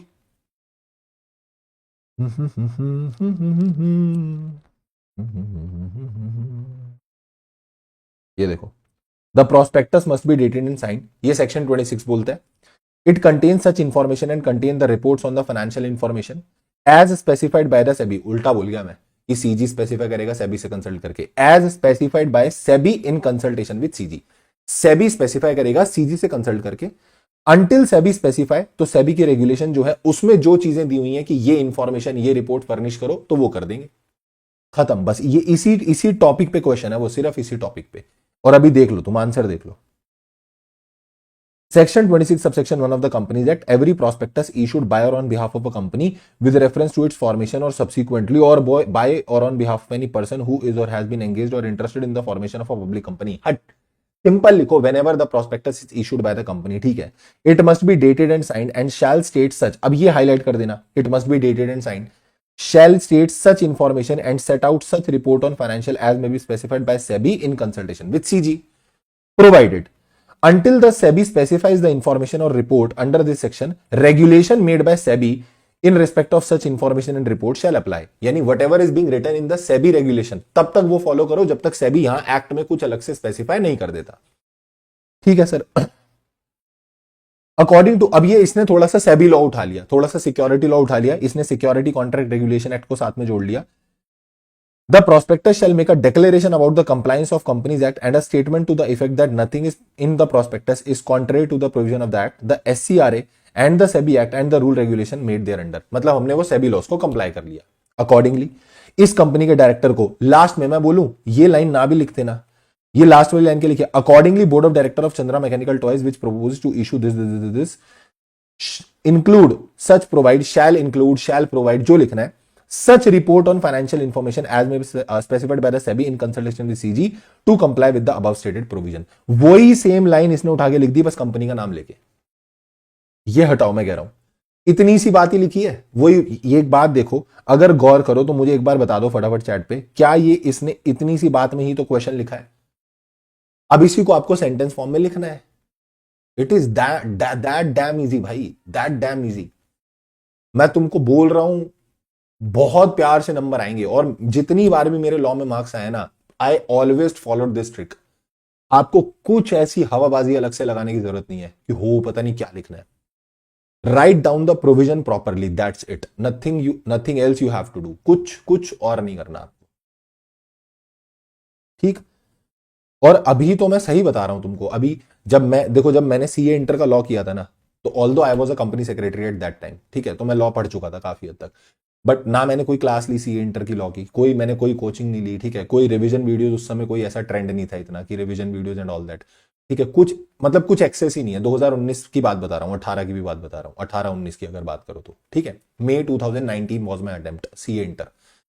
तो कोई ऐसा रिवीजन वीडियो नहीं, कुछ नहीं, सिर्फ what I did is I just bought a book of the author, ठीक है, मैंने एक सर की बुक खरीदी, उस बुक को अच्छे से प्रोविजन को याद करा, मतलब रिकॉल करा, क्योंकि ऑल दो मुझे कंपनीज एक्ट आता था, ठीक है, उसे अच्छे से पढ़ा, कुछ अदर लॉज भी थे उन्हें पढ़ा, उसी बुक में रिलेटेड दो तीन क्वेश्चन दे रखे थे ना, तो जो एक दो क्वेश्चन होते थे मैं देख लेता था, अच्छा ठीक है, ये मतलब उसका भी आंसर नहीं, I always use to see the question कि एग्जामिनर इस पर्टिकुलर सेक्शन से रिलेटेड क्या क्वेश्चन पूछ रहा है, किस तरीके से वो क्वेश्चन पूछ सकता है, ठीक। उसके बाद अल्टीमेटली प्रोविजन वही ही है, हमें वही लिखना है, अपना लॉ तो लिख नहीं रहे अपन बैठ के वहां पे, तो उसका क्वेश्चन देखता था मैं, और उसका क्वेश्चन देखकर उसके बाद उसका आंसर लिखना शुरू कर देता था। मतलब अपनी कॉपी में खुद से लिखो कि हाँ मैंने क्या क्या आंसर लिखा, देन उसको मैच करो कि क्या जो आंसर सामने मुझे दिया हुआ है और क्या मेरा जो आंसर है वो प्रोविजन बेसिस पर ठीक है या नहीं है, दैट्स इट। अगर वो प्रोविजन बेसिस पर ठीक है, कोई दिक्कत नहीं है, बीच में ये जो एक दो इंग्लिश के वर्ड नहीं आ रहे अपने, कोई दिक्कत नहीं है, but provision must be correct,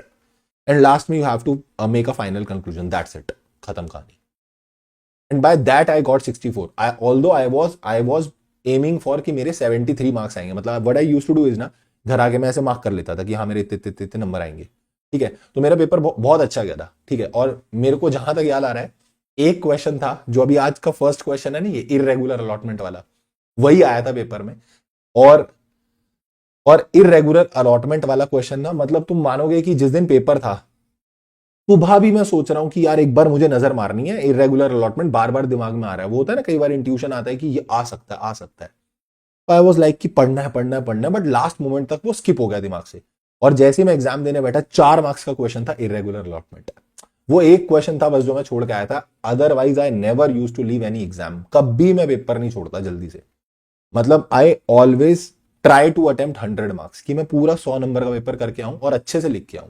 ठीक है, कहानी भी बना के लिखूं तो रिलेटेबल लिखूं, कुछ भी कहानी नहीं बनानी, वो कुछ ना कुछ तो रिलेटेबल ही होना चाहिए, समझे। और that 4 marks I left only, सिर्फ वो 4 नंबर का मेरा छूटा था। Paper was quite good, I thought that I get 73, but still I got 64। तो ऐसा कोई दिक्कत नहीं है भाई, मस्त नंबर आएंगे तुम्हारे, ठीक है। नहीं, आईयूएस और जी जी आईयूएस क्यों छोड़ना है भाई, आईयूएस की रिवीजन वीडियो देख लो एक दो बार, मस्त सेट हो जाएगा सारा। आईयूएस मत छोड़ो, आईयूएस का एमसीक्यू भी आ जाएगा, थियोरेटिकल क्वेश्चन भी आएगा ही आएगा फॉर श्योर, एक आध रूल का। और जीसीए के कुछ सेलेक्टिव सेक्शंस हैं, उनको कर लेना, उन्हीं में से फंस गया तो अच्छी बात है, ठीक है। बट चलो 2 4 5 नंबर का प्रोविजन लिया जा सकता है, बट स्टिल ऐसा नहीं कि हम शेयर कैपिटल भी छोड़ के जा रहे हैं, ये भी छोड़ के जा रहे हैं, वो हरकतें मत करना, ठीक है। चलो अगले क्वेश्चन पे आओ। Next question is, the board of director of ABC limited are proposing to raise fund from the public through the issue of equity share. Company issue करना चाहती है equity share. However, due to the volatile financial market, the price per share and the number of share to be issued are left open and to be decided post closure of the issue। ओ, price और क्या बोलते हैं, price को और number of share कितने होंगे, यानी प्राइस और क्वांटिटी की इंफॉर्मेशन हमने प्रोस्पेक्टस में लिखी नहीं, वो हमने बोला कि वो इशू क्लोज होने के बाद, इशू क्लोज होने के बाद हम देखेंगे। तो यानी ये किसकी बात कर रहा है, book building method, red herring prospectus की। तो बस चेप दो, सेक्शन नंबर 32। हाँ हाँ, यस यस यस, उसकी वीडियो आज अपलोड हो जाएगी, चैप्टर 7 की, ठीक है। तो यहां पर हम क्या लिखेंगे, red herring prospectus. Red herring prospectus वो प्रोस्पेक्टस होता है जिस प्रोस्पेक्टस में ना तो क्वांटिटी मेंशन, मतलब वॉल्यूम या प्राइस के बारे में डिटेल नहीं होती। So company proposing to make an offer may issue red herring prospectus. Prospectus issue होने से पहले आप आरएचपी इशू कर सकते हो, एंड एटलीस्ट 3 days, ये आपको कम से कम 3 दिन पहले आरओसी के पास क्या करना पड़ेगा, फाइल करना पड़ेगा। A red herring prospectus shall carry the same obligation as are applicable to the prospectus, and इसके अंदर वॉल्यूम वगैरह और प्राइस वगैरह जो होता है वो मेंशन नहीं होता। बुक बिल्डिंग मेथड में जनरली ये यूज होता है, ठीक है। And filing of RHP with the registrar and SEBI upon closing of offer. और उसके बाद क्या होगा, जब आपका ऑफर क्लोज हो जाएगा तो फिर आपका जो प्रोस्पेक्टस है, फाइनल वाला जो प्रोस्पेक्टस है, उसके अंदर वो सारी चीजें लिखकर आप क्या कर देना, फाइल कर देना, जो आपने आरएचपी में फाइल नहीं की थी। Clear clear clear. चलो अगला क्वेश्चन फालतू का क्वेश्चन है, रिपीटेड है। इसने 5% इशू प्राइस का कमीशन देने का सोचा, आर्टिकल में लिखा हुआ था 4%। जल्दी बताओ 5 देगा या 4? 10 सेकंड में आंसर आना चाहिए, 10 सेकंड में, 10 सेकंड में। 1 2 3 4 5 6 7 8 9 9:15 9:30 4। क्यों 4? Sir 5% of the issue price और whatever is mention in the article whichever is lower.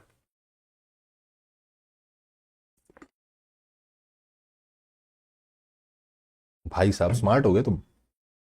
5% is invalid, 5% जो है डिसाइड कर रहे हैं पे करने का, वो इनवैलिड है। अगला सेम क्वेश्चन डिबेंचर का है, 2.5 या 2, जल्दी बोलो, 2.5 या 2, 2.5 या 2, 2.5 या 2, 2.5 और 2। यहां पर इन्होंने बोला 2.5% देंगे, बट आर्टिकल में लिखा है 2, तो 2.5 देंगे या 2 देंगे? 2 देंगे, 2.5% देना इज इनवैलिड। सो 2.5% देना इज इनवैलिड, ठीक है। ओके सर, क्वेश्चन नंबर 12 पढ़ेंगे। ABC Limited proposes to issue series of debenture frequently within a period of 1 year to raise the fund। ओ भाई साहब, फिर दोबारा किसका आ गया, शेल्फ प्रोस्पेक्टस का क्वेश्चन। वही सेम कहानी चेपनी है। Examine the feasibility of the proposal. क्या प्रपोजल रखा इन्होंने कि हम फ्रीक्वेंटली बार बार शेयर का इशू लेकर आएंगे of 1 year to raise the fund without undergoing the complicated exercise of issuing prospectus every time। Share नहीं, डिवेंचर का इशू ला रहे हैं। बार बार हम क्या नहीं करना चाहते, प्रोस्पेक्टस इशू नहीं करना चाहते, वो कॉम्प्लिकेटेड प्रोसीजर होता है, एक ही बार हम प्रोस्पेक्टस इशू कर देंगे, ठीक है।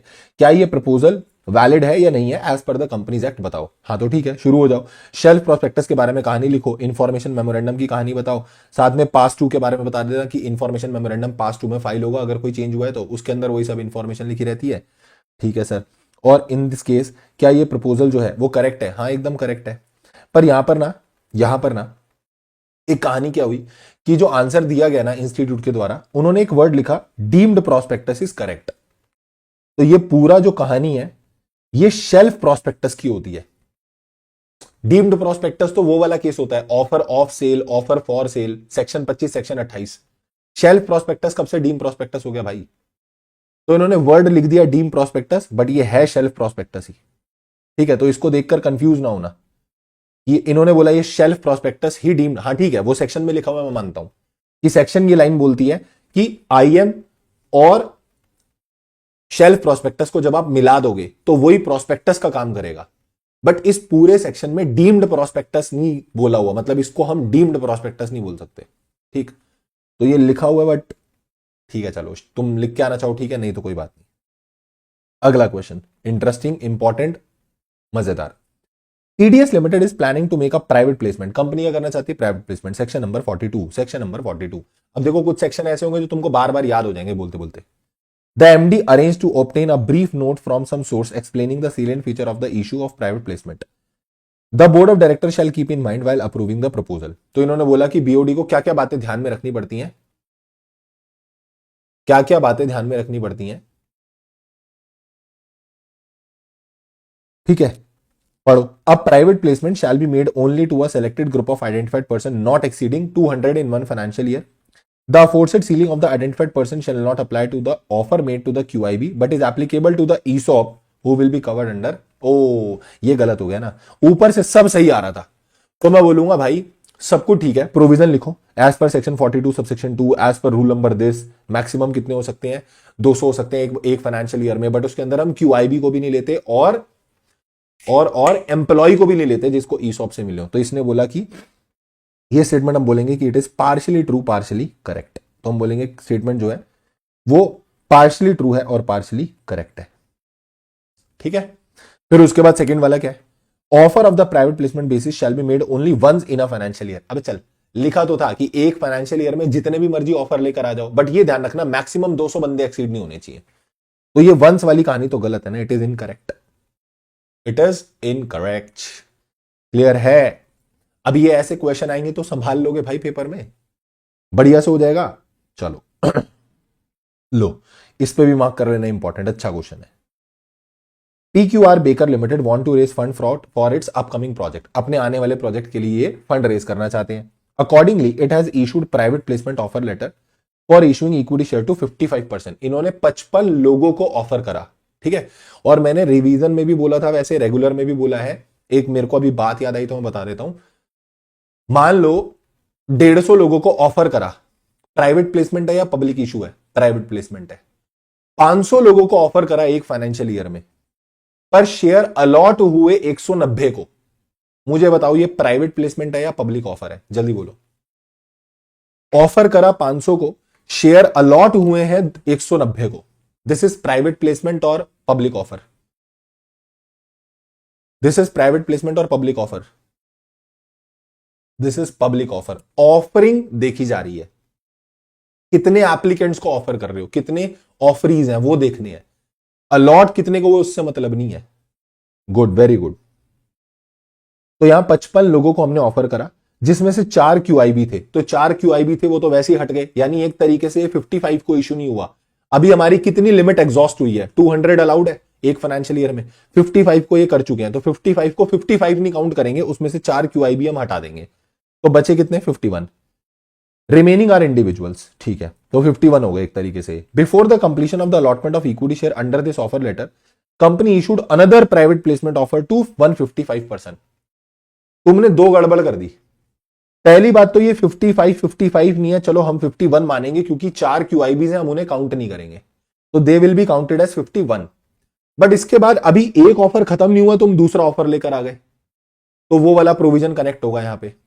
और दूसरी गड़बड़ तुमने क्या करी, 55 को हम 51 मान रहे हैं, 51 मानेंगे, पर तुमने 155 को और इशू कर दिया, तो भैया ये तो 206 हो गए, ये तो 206 हो गए, तो ये भी वॉयलेशन हो गया।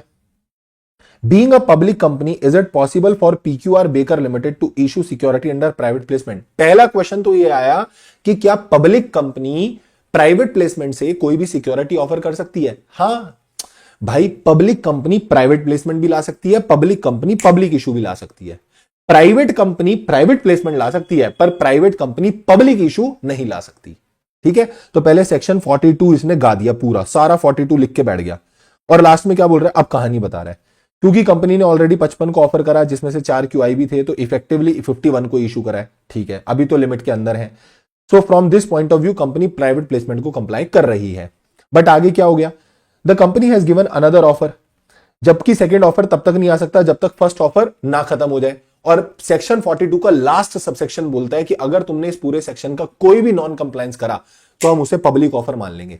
तो जैसे ही कंपनी ने वो 155 को और ऑफर करा ना, it becomes the public offer.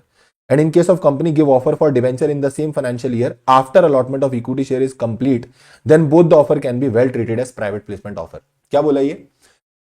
मान लो ऐसा होता कि तुम एक ऑफर लेके आते इक्विटी शेयर का, फिर एक ऑफर लेके आते किसका, अलग से डिबेंचर का, तो ये भी ध्यान रखना अलग अलग सिक्योरिटी के लिए 200 अलग अलग देखते हैं। ऐसा नहीं होता कि 50 को इक्विटी शेयर ऑफर करे और 160 को डिबेंचर ऑफर करे तो तुमने मिला के बोला हो 200 हो गए। For each kind of security you have to check 200। ठीक है, इसके बाद क्वेश्चन 15 फुद्दू क्वेश्चन है। एवरेज प्रोस्पेक्टस क्या होता है? समरी वमरी होती है जिसके अंदर प्रोस्पेक्टस की। Is it necessary to furnish average prospectus along with the application form? Yes. Under what circumstances average prospectus need not to accompany the detailed information regarding prospectus along with the application form? Underwriting वाले case में तुमको नहीं file करना, वही सब लिखा हुआ है। एवरेज प्रोस्पेक्टस ये होता है, company state that no application form for the purchase of any security can be issued unless such form is accompanied by the average prospectus। आप कोई भी एप्लीकेशन फॉर्म, हाँ रजत, वो प्राइवेट प्लेसमेंट हर सिक्योरिटी के लिए 200 आप अलग देखते हो। सुनो,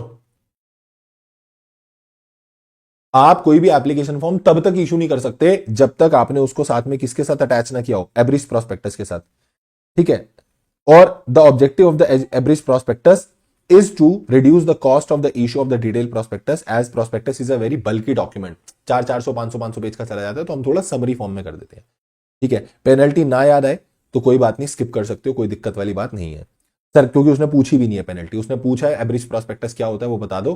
ठीक है, क्या मैं बोलूं ये बता दो, उसके बाद उसने बोला कि क्या जाना जरूरी है एवरेज प्रोस्पेक्टस एप्लीकेशन फॉर्म के साथ? हाँ जाना जरूरी है। किस केस में नहीं भेजेंगे? In connection with a bona fide invitation to a person to enter into an underwriting agreement, या फिर जब ऑफर पब्लिक को नहीं हो रहा, उस केस में ये नहीं जाएगा। तो this you have to write. Penalty नहीं भी लिखोगे तो कोई दिक्कत वाली बात नहीं है, समझे? आगे चलो, उसके बाद ये सेबी की रिक्वायरमेंट डाली हुई, डजंट मैटर। ठीक है, RD limited issued a prospectus, all the statements contained therein were literally true. ठीक है, it also stated that the company had paid dividend for a number of years but did not disclose the fact that dividend were not paid out of the trading profit but out of the capital profit। Company जो थी वो बहुत साल से dividend बांट रही थी, पर अपने ट्रेडिंग प्रॉफिट में से नहीं बांट रही, कैपिटल प्रॉफिट में से बांट रही है। डिविडेंड का चैप्टर बोलता था कि आपको अपने ट्रेडिंग प्रॉफिट में से डिविडेंड बांटना होता है, कैपिटल प्रॉफिट से जनरली डिविडेंड बांटना मना होता है। बट रियल लाइफ में ऐसे केस लॉज हैं, ऐसे एक्सेप्शनल केसेस पाए गए हैं जहां पे कैपिटल प्रॉफिट में से भी डिविडेंड बांटा जाता है। बट अगर तुम कैपिटल प्रॉफिट को डिविडेंड की फॉर्म में बांट रहे हो तो ये कोई मटेरियल फैक्ट है या इममटेरियल फैक्ट है? एक बात सोच के देखो, एक कंपनी है और वो ट्रेडिंग प्रॉफिट की बजाय कैपिटल प्रॉफिट डिविडेंड की फॉर्म में बांट रही है और ये फैक्ट प्रोस्पेक्टस में डिस्क्लोज नहीं करती, तो ये मटेरियल फैक्ट ओमिट हो गया या इममटेरियल फैक्ट है? मतलब तुम्हारी नजरों में मैं जानना चाहता हूं ये कौन सा फैक्ट है, whether this is a material fact और इममटीरियल फैक्ट। तुमको क्या लग रहा है कि ये एकदम तुच्छ बात है, हटाओ कोई बात नहीं, अब चल हटा, या फिर ये मटीरियल फैक्ट ओमिट हो गया कि भाई ये तो तुमने एक इंपॉर्टेंट बात उड़ा दी? तो मटीरियल फैक्ट का अगर ओमिशन हो जाता है तो भाई तो तुम्हें डिफेंस नहीं मिलता। याद करो, प्रोस्पेक्टस अगर तुम कुछ भी ऐसा गलत बताते हो तो उसका एक डिफेंस ये होता है कि अगर तुमने इममटीरियल फैक्ट ओमिट किया है तो कोई दिक्कत नहीं है, पर मटेरियल फैक्ट उड़ाओगे तो लाफा खाओगे ना भाई, फिर तो फिट हो गई, फिर थोड़ी तुमको छोड़ेंगे। और यहां तो थप्पड़ भी आरओसी से पड़ेगा, कहीं और से पड़ता तो फिर भी 1 मिलियन बढ़ जाते हैं ना। सुनो, ये देखो क्या लिखा है कि स्टेटमेंट, ये सेक्शन नंबर 34 क्रिमिनल लायबिलिटी, अगर मान लो कुछ भी ऐसी स्टेटमेंट जो आपने गलत डाली या मिसलीडिंग डाली तो फिर आप लायबल हो जाओगे अंडर सेक्शन 447। बट ये नहीं होगा अगर आप ये बोल देते हो कि भैया जो स्टेटमेंट हमने ओमिट करी है वो इममटीरियल थी। अब सोच रहे हो आईसीआई इस एक वर्ड पे जाके क्वेश्चन पूछ रहा है, अगर तुमने इममटीरियल फैक्ट भूल गए थे तो कोई बात नहीं, छोड़ देंगे, बट मटीरियल फैक्ट भूले थे तो भैया आप तो सजा मिलेगी। So according to section number 34 35, पहले वो दोनों कोट कर दिया आपने, ठीक है, वही सब लिखा हुआ यहां पे where it is prove that, पहले वही लिख दिया मैंने 34 क्रिमिनल लाइबिलिटी वाला पैराग्राफ ऊपर वाला, a prospectus is issued circulated or disputed, जिसमें कोई स्टेटमेंट इंक्लूडेड है which is true or misleading, then the person who has issued that वो लायबल हो जाएगा अंडर सेक्शन 447, ठीक है। फिर 35 सबसेक्शन 3 क्या बोलता है, अगर ये प्रूव हो जाता है कि वो फ्रॉड वगैरह की इंटेंशन के साथ हुआ था, तो that person shall be personally liable. In the present case the non disclosure of the fact that dividend were paid out of the capital profit is the concealment of material fact. ये material fact का concealment था, मतलब तुमने material fact ही छुपा दिया, and that was misleading, और intentionally भी हुआ ये to defraud. As a company is normal required to distribute dividend only from the trading profit, it can pay dividend out of the capital profit exceptional cases में, so it is a material misrepresentation, hence the allottee can avoid the contract of the allotment of share. तो क्या जो allottee है वो contract avoid कर सकता है? हाँ बिल्कुल अवॉइड कर सकता है, बोलता है मैं कॉन्ट्रैक्ट नहीं कर रहा, मेरे को शेयर नहीं लेने। ठीक, अगला क्वेश्चन, an allottee of share in a company brought action against a director. एक अलॉटी है, ठीक है, मुझे ऐसा क्यों लग रहा है ये वो वाला क्वेश्चन है, अच्छा नहीं, हाँ ठीक है, ये भी अच्छा क्वेश्चन है, इंपॉर्टेंट है। एन अलॉटी, अलॉटी कौन, जिसको शेयर अलॉट हो रहे हैं, वो अलॉटी ने कंपनी के अगेंस्ट, कंपनी के जो डायरेक्टर है उसके अगेंस्ट एक एक्शन किया, क्या कि उस डायरेक्टर ने ना फॉल्स स्टेटमेंट दी है प्रोस्पेक्टस में। डायरेक्टर ने कंटेंशन रखी, डायरेक्टर ने अपना तर्क रखा that the statement were prepared by the promoter and he has relied on them. Director ने बोला कि भाई ये स्टेटमेंट तो प्रमोटर ने दी थी और मैंने उसी पे विश्वास कर लिया था। क्या डायरेक्टर लायबल है? बताओ as per the companies act. Yes, the director shall be held liable for the false statement. Director को डिफेंस मिलता है, पर किस केस में मिलता है? अगर डायरेक्टर ने या तो अपनी कंसेंट इशू होने से पहले विड्रॉ कर ली हो, या फिर उसको पता चल गया कि भाई प्रोस्पेक्टस इशू हो गया और उसमें कुछ गलत है, तो फिर वो पब्लिक नोटिस दे दे कि भाई देखो मेरी जानकारी के बिना इशू हुआ ये, ठीक है। डायरेक्टर बच जाता है, उसको डिफेंस मिलता है, पर ये देखो ये रहा, person who given consent to be a director has withdrew his consent and prospectus was issued without his consent, या if the person give the public notice that prospectus is issued without his authority and consent. इस case में वो बंदा liable नहीं होता director, इसको defence मिल जाएगा, but ये केस में यहां तो कुछ हुआ ही नहीं ऐसा, यहां तो डायरेक्टर ने कोई ऐसा करा ही नहीं। The only situation when the director will not इनकर लायबिलिटी, पहला अगर वो ये प्रूव कर देता है, ये दोनों पॉइंट ये रहे देखो, having consented to become a director he withdrew his consent and the prospectus was issued without knowledge, और उसने पब्लिक नोटिस उसका दे दिया है कि मेरी नॉलेज के बिना इशू कर दिया इन्होंने, मुझे नहीं पता, ठीक है। और क्रिमिनल लायबिलिटी से तुम तब बच जाओगे अगर तुम ये प्रूव कर दो कि वो जो ओमिशन या कुछ गलती हुई है वो इममटीरियल है, या फिर तुम्हारे पास रीजनेबल ग्राउंड टू बिलीव थे कि जब प्रोस्पेक्टस इशू हो रहा था तब वो स्टेटमेंट ठीक थी, आज प्रेजेंट समय पे जब तुम इसे पढ़ रहे हो तब वो स्टेटमेंट गलत हो गई है। तो जब इशू हुआ था तब तो ठीक थी ना। तो अगर ये प्रूव कर दोगे तो क्रिमिनल लायबिलिटी से बच जाओगे, ये प्रूव कर दोगे तो सिविल लायबिलिटी से बच जाओगे। यहां पर क्या हुआ है? कुछ नहीं कर पाया ये। He can not hide behind the excuse, तुम बहाना नहीं बना सकते, तुम बहाने के पीछे छुप नहीं सकते, तुम ये नहीं बोल सकते कि भाई नहीं नहीं नहीं नहीं नहीं, नहीं ये हो गया वो हो गया, कुछ नहीं हुआ। Director will be liable, simply बात, ही विल बी लायबल। 34-35 दोनों के फटके पड़ेंगे, तू लायबल होगा, बात खत्म। क्लियर? सेम क्वेश्चन है, ऑलरेडी ऊपर कर चुके हो, रिपीट है वो 55% वाला, 155 वाला, ठीक है, डिट्टो सेम क्वेश्चन है, रिपीटेड है। इसके बाद आप आ जाओ, लो भाई, minimum amount stated in the prospectus and application money payable on the share. आपको इन दोनों के प्रोविजन बताने हैं कि मिनिमम एप्लीकेशन मनी का क्या कॉन्सेप्ट होता है और मिनिमम सब्सक्रिप्शन का क्या कॉन्सेप्ट वगैरह रहता है।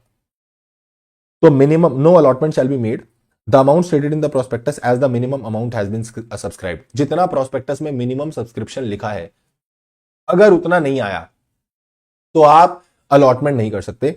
और मिनिमम एप्लीकेशन वैल्यू कितनी होनी चाहिए? जो आपका nominal amount of the share है, यानी जो फेस वैल्यू है उसका 5%, उसका 5% will be the minimum application amount. If the minimum amount is not received by the company within 30 days of the issue, the company is required to refund the application money. और वो कितने दिन के refund करना है? अब वो उसका सारा प्रोसीजर इधर का 15 दिन के अंदर अंदर रिफंड करना है। अगर नहीं रिफंड करा तो भैया 15% का क्या लगेगा आपके ऊपर? इंटरेस्ट लग जाएगा। 15 दिन के अंदर अंदर रिफंड कर देना अगर मिनिमम सब्सक्रिप्शन नहीं आई, और नहीं रिफंड करा तो 15% का क्या लग जाएगा? इंटरेस्ट लग जाएगा। और अगर इसकी डिफॉल्ट करा तो आपके ऊपर ये पेनल्टी भी एप्लीकेबल हो जाएगी। ठीक है, ओके सर, भाई मार्क करो, very much very much very very important, बहुत इंपॉर्टेंट क्वेश्चन है। Question number 20, question number 20 is very very important. Sir ये 20 क्या बोलता है, सुनना। With a view to issue share to the general public, a prospectus containing some false information was issued by a company. ठीक है, एक company थी, उसने पैसा उठाना था पब्लिक से, अच्छे समझना है क्वेश्चन अच्छा है, पैसा उठाना था पब्लिक से, और वो पैसा उठाने के लिए उसने प्रोस्पेक्टस में कुछ गलत इंफॉर्मेशन डाल के उसे इशू कर दिया। ठीक है, mister x received copy of the prospectus from the company. मान लो वो मिस्टर एक्स में हूं, मेरे को कंपनी से प्रोस्पेक्टस रिसीव हुआ, but did not apply for allotment of any share. मैंने कोई एप्लीकेशन नहीं डाली, मैंने कोई अलॉटमेंट नहीं करी, कुछ नहीं करा, मैंने उस प्रोस्पेक्टस के बेसिस पे कुछ नहीं करा। The allotment of the share to the general public was completed by the company within the period. सब शेयर वेयर अलॉट हो गए, जनता को शेयर मिल गए। ठीक है, few months later mister X bought 2000 share from the stock exchange. अब मुझे लगा, मुझे चुलाई यार, मेरे को भी खरीदना वाला शेयर, तो मैं गया स्टॉक मार्केट में और स्टॉक मार्केट से मैंने वो शेयर खरीद लिया। उसके बाद क्या हुआ कि वो शेयर जो था वो लॉस में चला गया और वो शेयर का प्राइस गिरने लग गया और मैं पहुंच गया कंपनी के दरवाजे पे और मैंने खटखटा दिया कंपनी के दरवाजे कि ओए कंपनी, तुमने लॉस करा दिया। कंपनी ने बोला हमने कैसे लॉस कराया। मैंने पकड़ लिया, मैंने बोला भाई तुमने प्रोस्पेक्टस इशू करा था ना, उसके अंदर एक मिस स्टेटमेंट थी, गलत फॉल्स स्टेटमेंट दी थी तुमने और मुझे लॉस भी हो गया। तो सेक्शन ने बोला हुआ है कि अगर फॉल्स स्टेटमेंट हो और इन्वेस्टर को लॉस हो जाए तो बंदे डैमेज क्लेम करेंगे, मतलब you have to pay the compensation. हम डैमेज क्लेम करने आएंगे तो आपको कॉम्पेंसेशन देना पड़ेगा, तो पैसे दो। भाई कंपनी शक पका गई, कंपनी बोली ये क्या हुआ है। ऊपर से आवाज आई, पीक वर्सेस गुरने।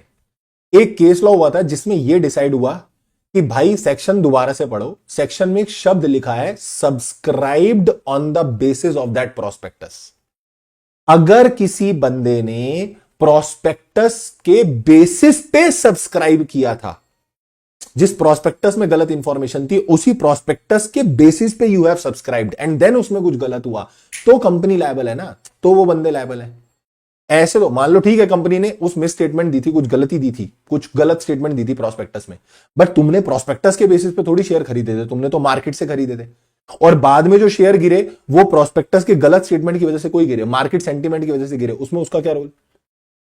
ओ, तो ये देखो, ये वही कहानी लिखी हुई है।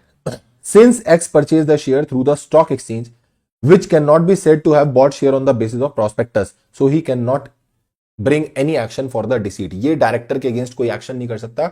X will not succeed as decided in the case of Peak versus गुरने। इसके लिए आप पूरा प्रोविजन ये वाला कोट कर सकते हो, देखो ये रहा। If a person purchase shares from the secondary market and sustained loss, remedy under section 35 is not available। ये लाइन लिख देना ऐसी। अब ये लाइन उसने आंसर में नहीं लिखी, तुम लिख देना, बढ़िया लाइन है एकदम, ठीक है। बोल बो रे, ये देखो ये सब्सक्राइब वर्ड लिखा हुआ है। सेक्शन 35 में तब लाइबल होगा जब वो बंदे ने सब्सक्राइब किया होगा सिक्योरिटीज के लिए on the basis of that prospectus. मैंने तो मार्केट से खरीदे थे भाई शेयर, ठीक है, ठीक है sir.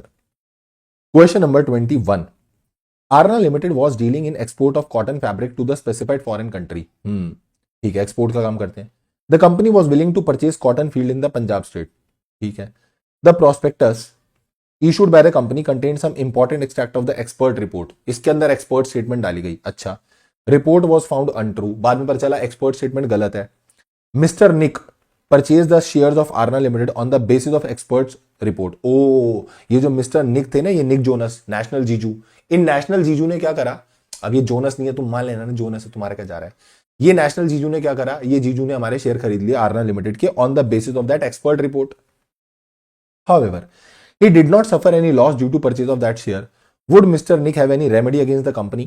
State the circumstances where expert is not liable। अब expert की liability कब नहीं है वो बता दो। तो हम बोलेंगे as per section 35, अगर किसी बंदे को लॉस हुआ है where he has subscribed, तो that person will be getting the damages or compensation। यहां तो लॉस ही नहीं हुआ तो तुमको क्या compensation मिलेगा।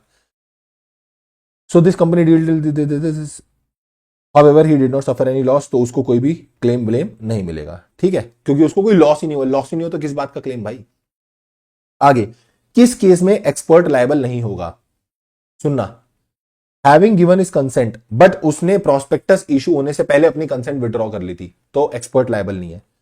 या फिर उसकी नॉलेज के बिना वो प्रोस्पेक्टस इशू हो गया, या फिर an expert will not be liable in respect of any statement not made by him in the capacity of an expert and included in the prospectus as such.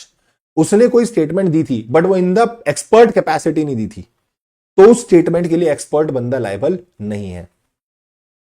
Fourth case, every misleading statement made by an expert was a correct and fair representation of the statement and he had reasonable ground to believe up to the time of issue of prospectus. वही same कहानी, वो expert बोल रहा है कि जब वो prospectus issue हो रहा था ना तब वो स्टेटमेंट एकदम ठीक थी, पर बाद में वो लफड़ेबाजी होगी तो मैं क्या कर सकता हूं. ठीक है. रिपीटेड क्वेश्चन 5% 4% वाला. अरे यार पता नहीं आईसीआई कितनी बार पूछ रहा है. कर लोगे? कर लेंगे सर. फिर 55 155 सेम क्वेश्चन, अलग नाम से अलग रिश्ता, वही सोच नहीं, पता नहीं स्टार प्लस बना रखा है. ठीक है, ये भी कर लेंगे. फिर उसके बाद अपन आ जाते हैं सेम क्वेश्चन एक्सपर्ट स्टेटमेंट वाला. अभी मिस्टर एक्स वाला था, वो जो भी एक्सपर्ट वाला था, और अब ये उसी का ही सेम क्वेश्चन एक्सपर्ट वाला अलग से आ गया. सेम सेम सेम, बिल्कुल सेम, बिल्कुल सेम, बिल्कुल डिट्टो सेम.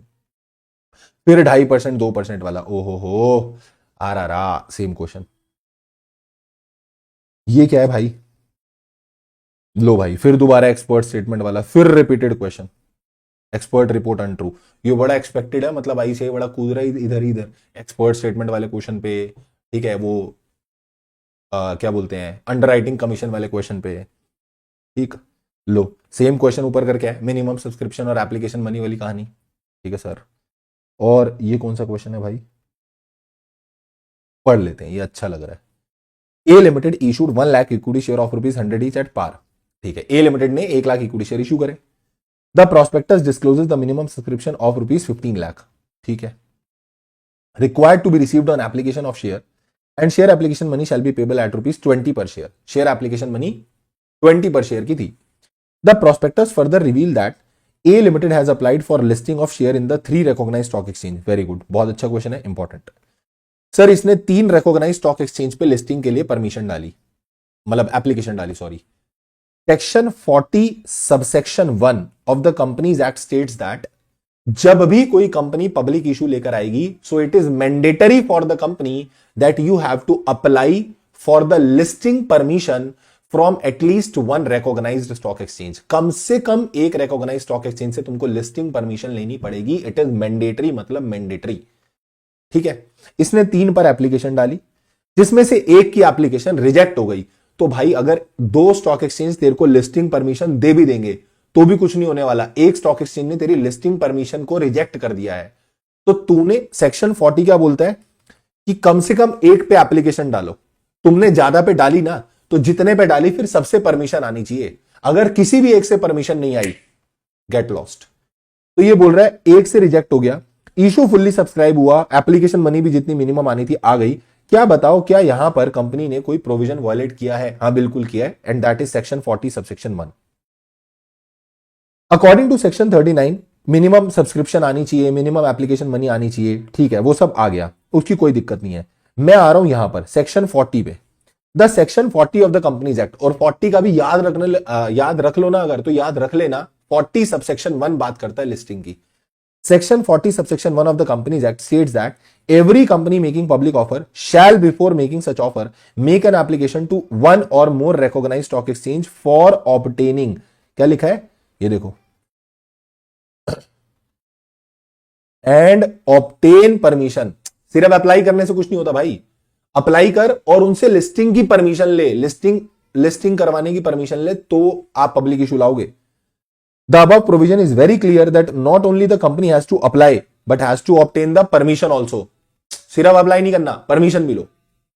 और यहां क्लियर लिखा हुआ है कि हमने 3 स्टॉक एक्सचेंज पे एप्लीकेशन डाली, बट हमने एक पे से परमिशन नहीं मिल पाई, हमको एक रिजेक्ट कर गया हमको. तो भाई वो जिसने ना बोल दिया ना, उसने तुम्हारा बेड़ा रोड़ दिया है. और यहां पे क्या हो गया, हमने वायलेशन कर दिया सेक्शन नंबर 40 का. किसका वायलेशन कर दिया? सेक्शन नंबर 40 का. तो क्योंकि भैया आपने सेक्शन 40 को वायलेट कर दिया है, तो आपने अलॉटमेंट गलत करी है, और क्योंकि आपने अलॉटमेंट गलत करी है तो आपको पैसा क्या करना पड़ेगा? रिफंड करना पड़ेगा. This allotment is not valid. Clear? जल्दी चैट पे लिखो done done done done. Yes sir. अब आओ क्वेश्चन नंबर 1 पे. वो कुछ भी नहीं था, फुद्दू क्वेश्चन था. क्वेश्चन 1 ये बोल रहा था केसेस बताओ किस किस केस में इररेगुलर अलॉटमेंट होती है. तो इररेगुलर अलॉटमेंट नाम पूरे कंपनीज एक्ट में कहीं डिफाइंड नहीं है। बस ये ध्यान रखना, जहां जहां अलॉटमेंट इनवैलिड तरीके से हो रही है, 23 को वायलेट कर दिया, 26 को वायलेट कर दिया, 23 बिना प्रोस्पेक्टस की इशू कर दिया, 26 प्रोस्पेक्टस में जो जो मैटर डालने चाहिए थे वो नहीं डाले, 39 को वायलेट कर दिया, अलॉटमेंट जितने टाइम में होनी चाहिए थी नहीं करी, ठीक है, और 40 को वायलेट कर दिया, लिस्टिंग परमिशन वाला भी क्वेश्चन कराया, तो वो सारे केसेस आपके क्या बन जाएंगे, इररेगुलर अलॉटमेंट। क्या बन जाएंगे, इररेगुलर अलॉटमेंट। ठीक है, अब वही केसेस को इसने आगे एक्सप्लेन करके लिख दिया कि किन किन केसेस में इरेगुलर अलॉटमेंट बन सकती है। अगर मान लो हमने प्रोस्पेक्टस इशू नहीं करा, या प्रोस्पेक्टस वाले मैटर नहीं डाले, ठीक है, या प्रोस्पेक्टस आरओसी के पास रजिस्ट्रेशन के लिए फाइल नहीं करा, या फिर हमने मिनिमम सब्सक्रिप्शन नहीं उठाई, या फिर मिनिमम एप्लीकेशन मनी नहीं आई, ठीक है, मिनिमम एप्लीकेशन मनी नहीं आई, यहां 5% आएगा भाई, कंपनीज एक्ट में 5 है, सेबी ने 25 बोला हुआ है, ठीक। And in case of public issue आपने लिस्टिंग परमिशन ऑब्टेन नहीं करी, इनमें से कोई भी केस अगर तुमने नहीं करे हैं, तो देन इन दैट केस आपको क्या बोला जाएगा, दैट इज इररेगुलर अलॉटमेंट। यही वो क्वेश्चन है जिसकी वजह से 4 नंबर और गए थे मेरे पेपर में, ठीक। यहां निबटता अपना पूरा चैप्टर नंबर डन डनाडन 3, ठीक। इसके एमसीक्यू भी मैं तुमको एक बार दिखा देता हूं, फटाफट से आ जाओ, एमसीक्यू पे भी नजर मार लो, लगे हाथ, 5 ही हैं फटाफट, और चैप्टर 2 के भी करा दूंगा एमसीक्यू, ठीक है। त्रिदेंत क्या बोलते हो सर, क्या बोलेंगे इसको, ट्राइडेंट, जो भी बोलेंगे, ठीक है, त्रिदेंत या Trident limited is in the process of making private placement of security. It received application money on 2 March, application money I 2 मार्च को। It shall a lot it security, allotment कितने दिन के अंदर हो जानी चाहिए, अलॉटमेंट हो जानी चाहिए 60 दिन के अंदर अंदर, नहीं हो पाई तो 15 दिन के अंदर रिफंड करो, और नहीं कर पाए तो 12% का इंटरेस्ट, टी लिमिटेड बोलेंगे कैरी सब छोड़ो, टी लिमिटेड बोलेंगे। एक, अब 2 मार्च है ना, तो 2 मार्च से 60 दिन काउंट करो, तो 2 मार्च से अप्रैल, अप्रैल से मई, पर 60 डेज एग्जैक्टली आएंगे आपके 1 मई को, तो 1 मई तक अलॉटमेंट हो जानी चाहिए।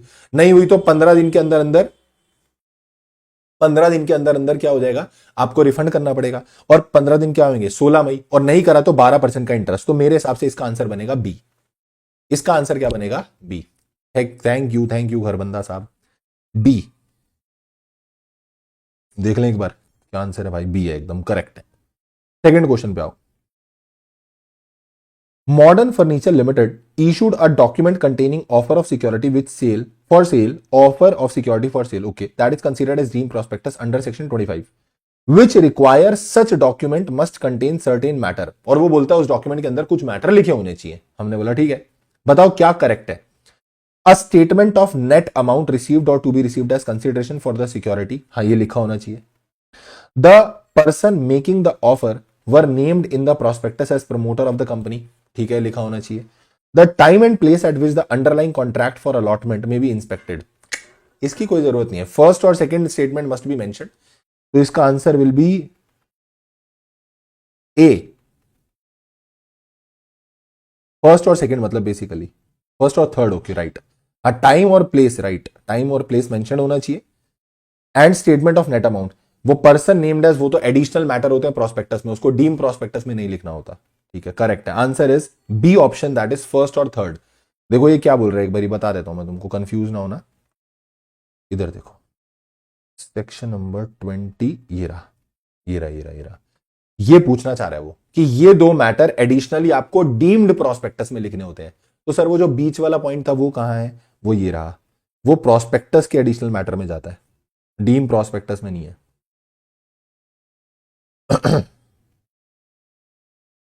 26 में लिखा हुआ वो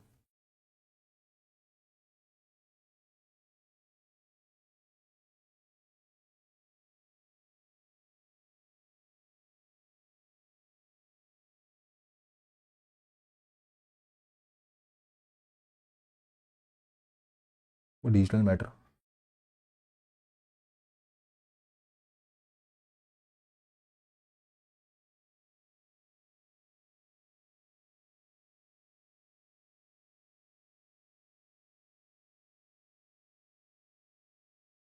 ये रहा,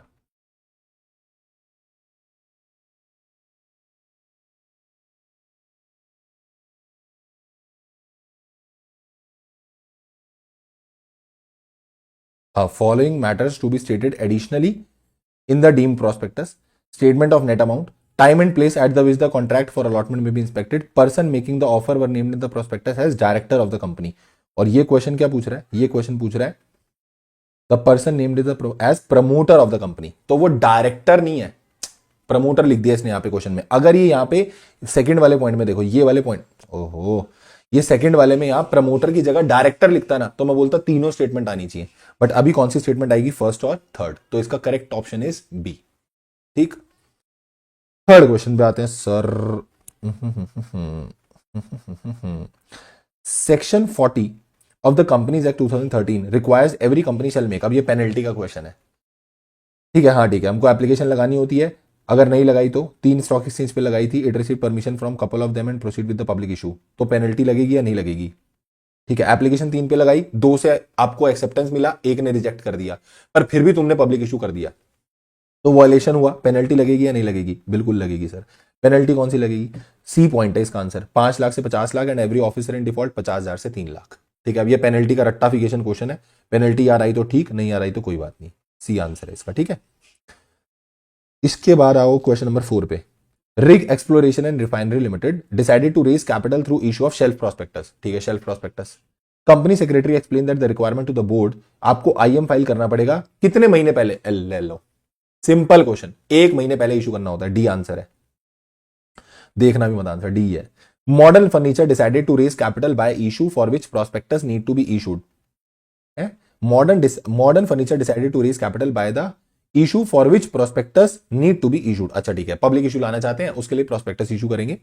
copy of prospectus submitted with the ROC, कौन साइन करेगा एवरी डायरेक्टर, डायरेक्टर साइन करेंगे, और कौन साइन करेगा।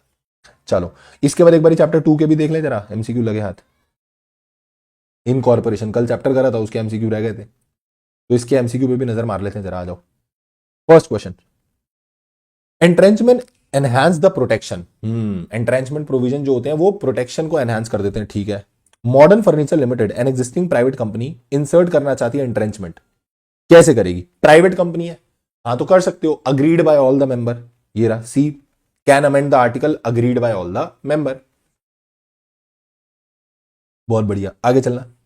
टुडे इज मे 2023, 2023 चल रहा है मई।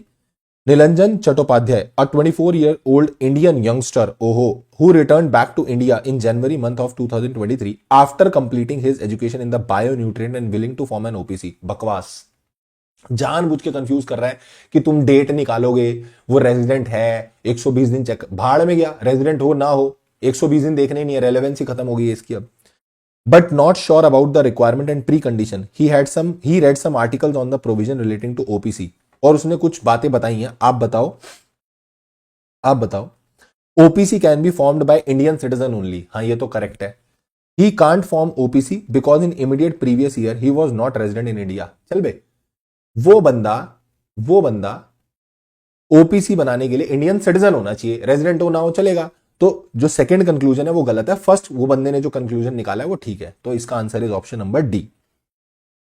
In case of an application for reservation of name or for change of its name by an existing company, odds में भी बताया था ये मैंने, एग्जिस्टिंग कंपनी के लिए नाम कितने दिन के लिए रिजर्व होता है, एग्जिस्टिंग कंपनी के लिए नाम 60 डेज के लिए क्या हो जाता है, रिजर्व हो जाता है। तो थर्ड वाले केस में देखो बी है, थर्ड वाले का आंसर क्या है भाई, बी है, करेक्ट है। ठीक है, करेक्ट है सर। इसके बाद आ जाओ फोर्थ क्वेश्चन पे। ये 10A की पेनल्टी है, वो 10A वाला जो सेक्शन 10A क्या बोलता है कि आपको INC 20A में with in 180 days of the incorporation एक डिक्लेरेशन फाइल करनी होती है आरओसी को। कौन फाइल करता है, डायरेक्टर फाइल करता है। किस चीज के लिए, कि जितने शेयर सब्सक्राइबर्स ने अग्री किए थे उन्होंने उतने शेयर्स की जो वैल्यू बनती थी वो पे कर दी है, इसके लिए वो डिक्लेरेशन फाइल करते हैं। और नहीं फाइल करते तो पेनल्टी लगती है 50,000, 1 लाख, मतलब 50,000 कंपनी के ऊपर फ्लैट पेनल्टी है, हजार रुपए बढ़ बढ़कर ऑफिसर इन डिफॉल्ट में मैक्सिमम हो सकते हैं 1 लाख। तो इसका आंसर क्या होगा, 50,000 और 1 lakh. Fifth question, I.T.C Limited changed its name to ITC Limited. Company and officers thereat made default by failing to make alteration in every issued copy of memorandum and article. इन्होंने क्या करा, हर कॉपी में alteration करनी होती है, इन्होंने नहीं करी। In this context, you are required to pick the incorrect statement out of the following. Incorrect statement क्या है, क्या ऑल्टरेशन, एक तो पता नहीं कैसी क्या, देख लो ये देखो प्रेस्टीजियस इंस्टीट्यूट, ऑल्टरेशन लिखना था ऑल्टरनेशन लिखा हुआ, पता नहीं क्या लिखते हैं भाई। Alteration shall be made to every copy, हाँ बिल्कुल हर कॉपी में ऑल्टरेशन होनी चाहिए, स्टेटमेंट करेक्ट है। Alteration shall be made to every copy be it in electronic form, हाँ किसी भी फॉर्मेट में ऑल्टरेशन तो होनी चाहिए। Penalty shall be ₹1000 for every copy, हाँ ये भी बिल्कुल ठीक है। तो ये तीनों स्टेटमेंट करेक्ट है, इसमें से कुछ भी इनकरेक्ट नहीं है, तो answer is D. None of the क्या बोलते हैं, none of the statement is incorrect, तो the correct answer will be option number D. ठीक, चलो तो अपन ने कवर कर लिए चैप्टर नंबर 3 के क्वेश्चंस भी, 3 के एमसीक्यूज भी और 2 के एमसीक्यूज भी मैंने तुमको लास्ट में करा दिए। ठीक है, अब तुम मेरे को थोड़ा सा टाइम दो, मैं तुमको दोनों चैप्टर के कुछ कुछ क्वेश्चन प्रैक्टिस के लिए दे दूंगा आज, और इंपॉर्टेंट सेक्शन फिर टेलीग्राम में डाल दूंगा यार, ठीक है। चलो ये रहेगा तो उसकी अलग से वीडियो बना के डाल दूंगा, उसकी टेंशन ना लो कि ये पर्टिकुलर, बट फिर पता क्या होता है, इंपॉर्टेंट सेक्शन बताओ ना, फिर बच्चा वही करके जाने लग जाता है, वो बोलता है यही कर लो, क्या पता इसी में से आ जाए, और नहीं आया ना तो फिर वो आगे फिर वही कमेंट में लिख के जाएगा ओ। ठीक है, तो चलो ठीक है, जो भी जैसा बनेगा, जो एक ऐसा कुछ स्ट्रैटेजी टाइप रहेगा तो मैं तुम्हारे साथ शेयर कर दूंगा। ठीक, चलो कल मिलेंगे अपन और एक नए चैप्टर के साथ, और मस्त उसको भी रिवाइज करेंगे। ठीक है, तो मैं तुमको आज ही लिंक शेयर कर दूंगा, और तुमको पहले से मैं लिंक शेयर करता हूँ ना, तो तुमको इसलिए भी शेयर कर देता हूँ कि पता रहे कौन सा चैप्टर होने वाला है, तो दैट की क्या होता है ना, अपने को आइडिया रहता है कि हाँ ये चैप्टर होने वाला है, तो हम उसको रिवाइज कर लेंगे अकॉर्डिंगली। ठीक है, चलो तो this is all for today, thank you so much, take care, tata bye bye, और फटाफट से लाइक ठोक देना, कमेंट मार के जाना, उसके बाद क्लास को ऑन करना। चलो bye bye, take care, tata bye bye, keep working very very hard, someone somewhere is waiting for success, thank you so much, tata bye bye.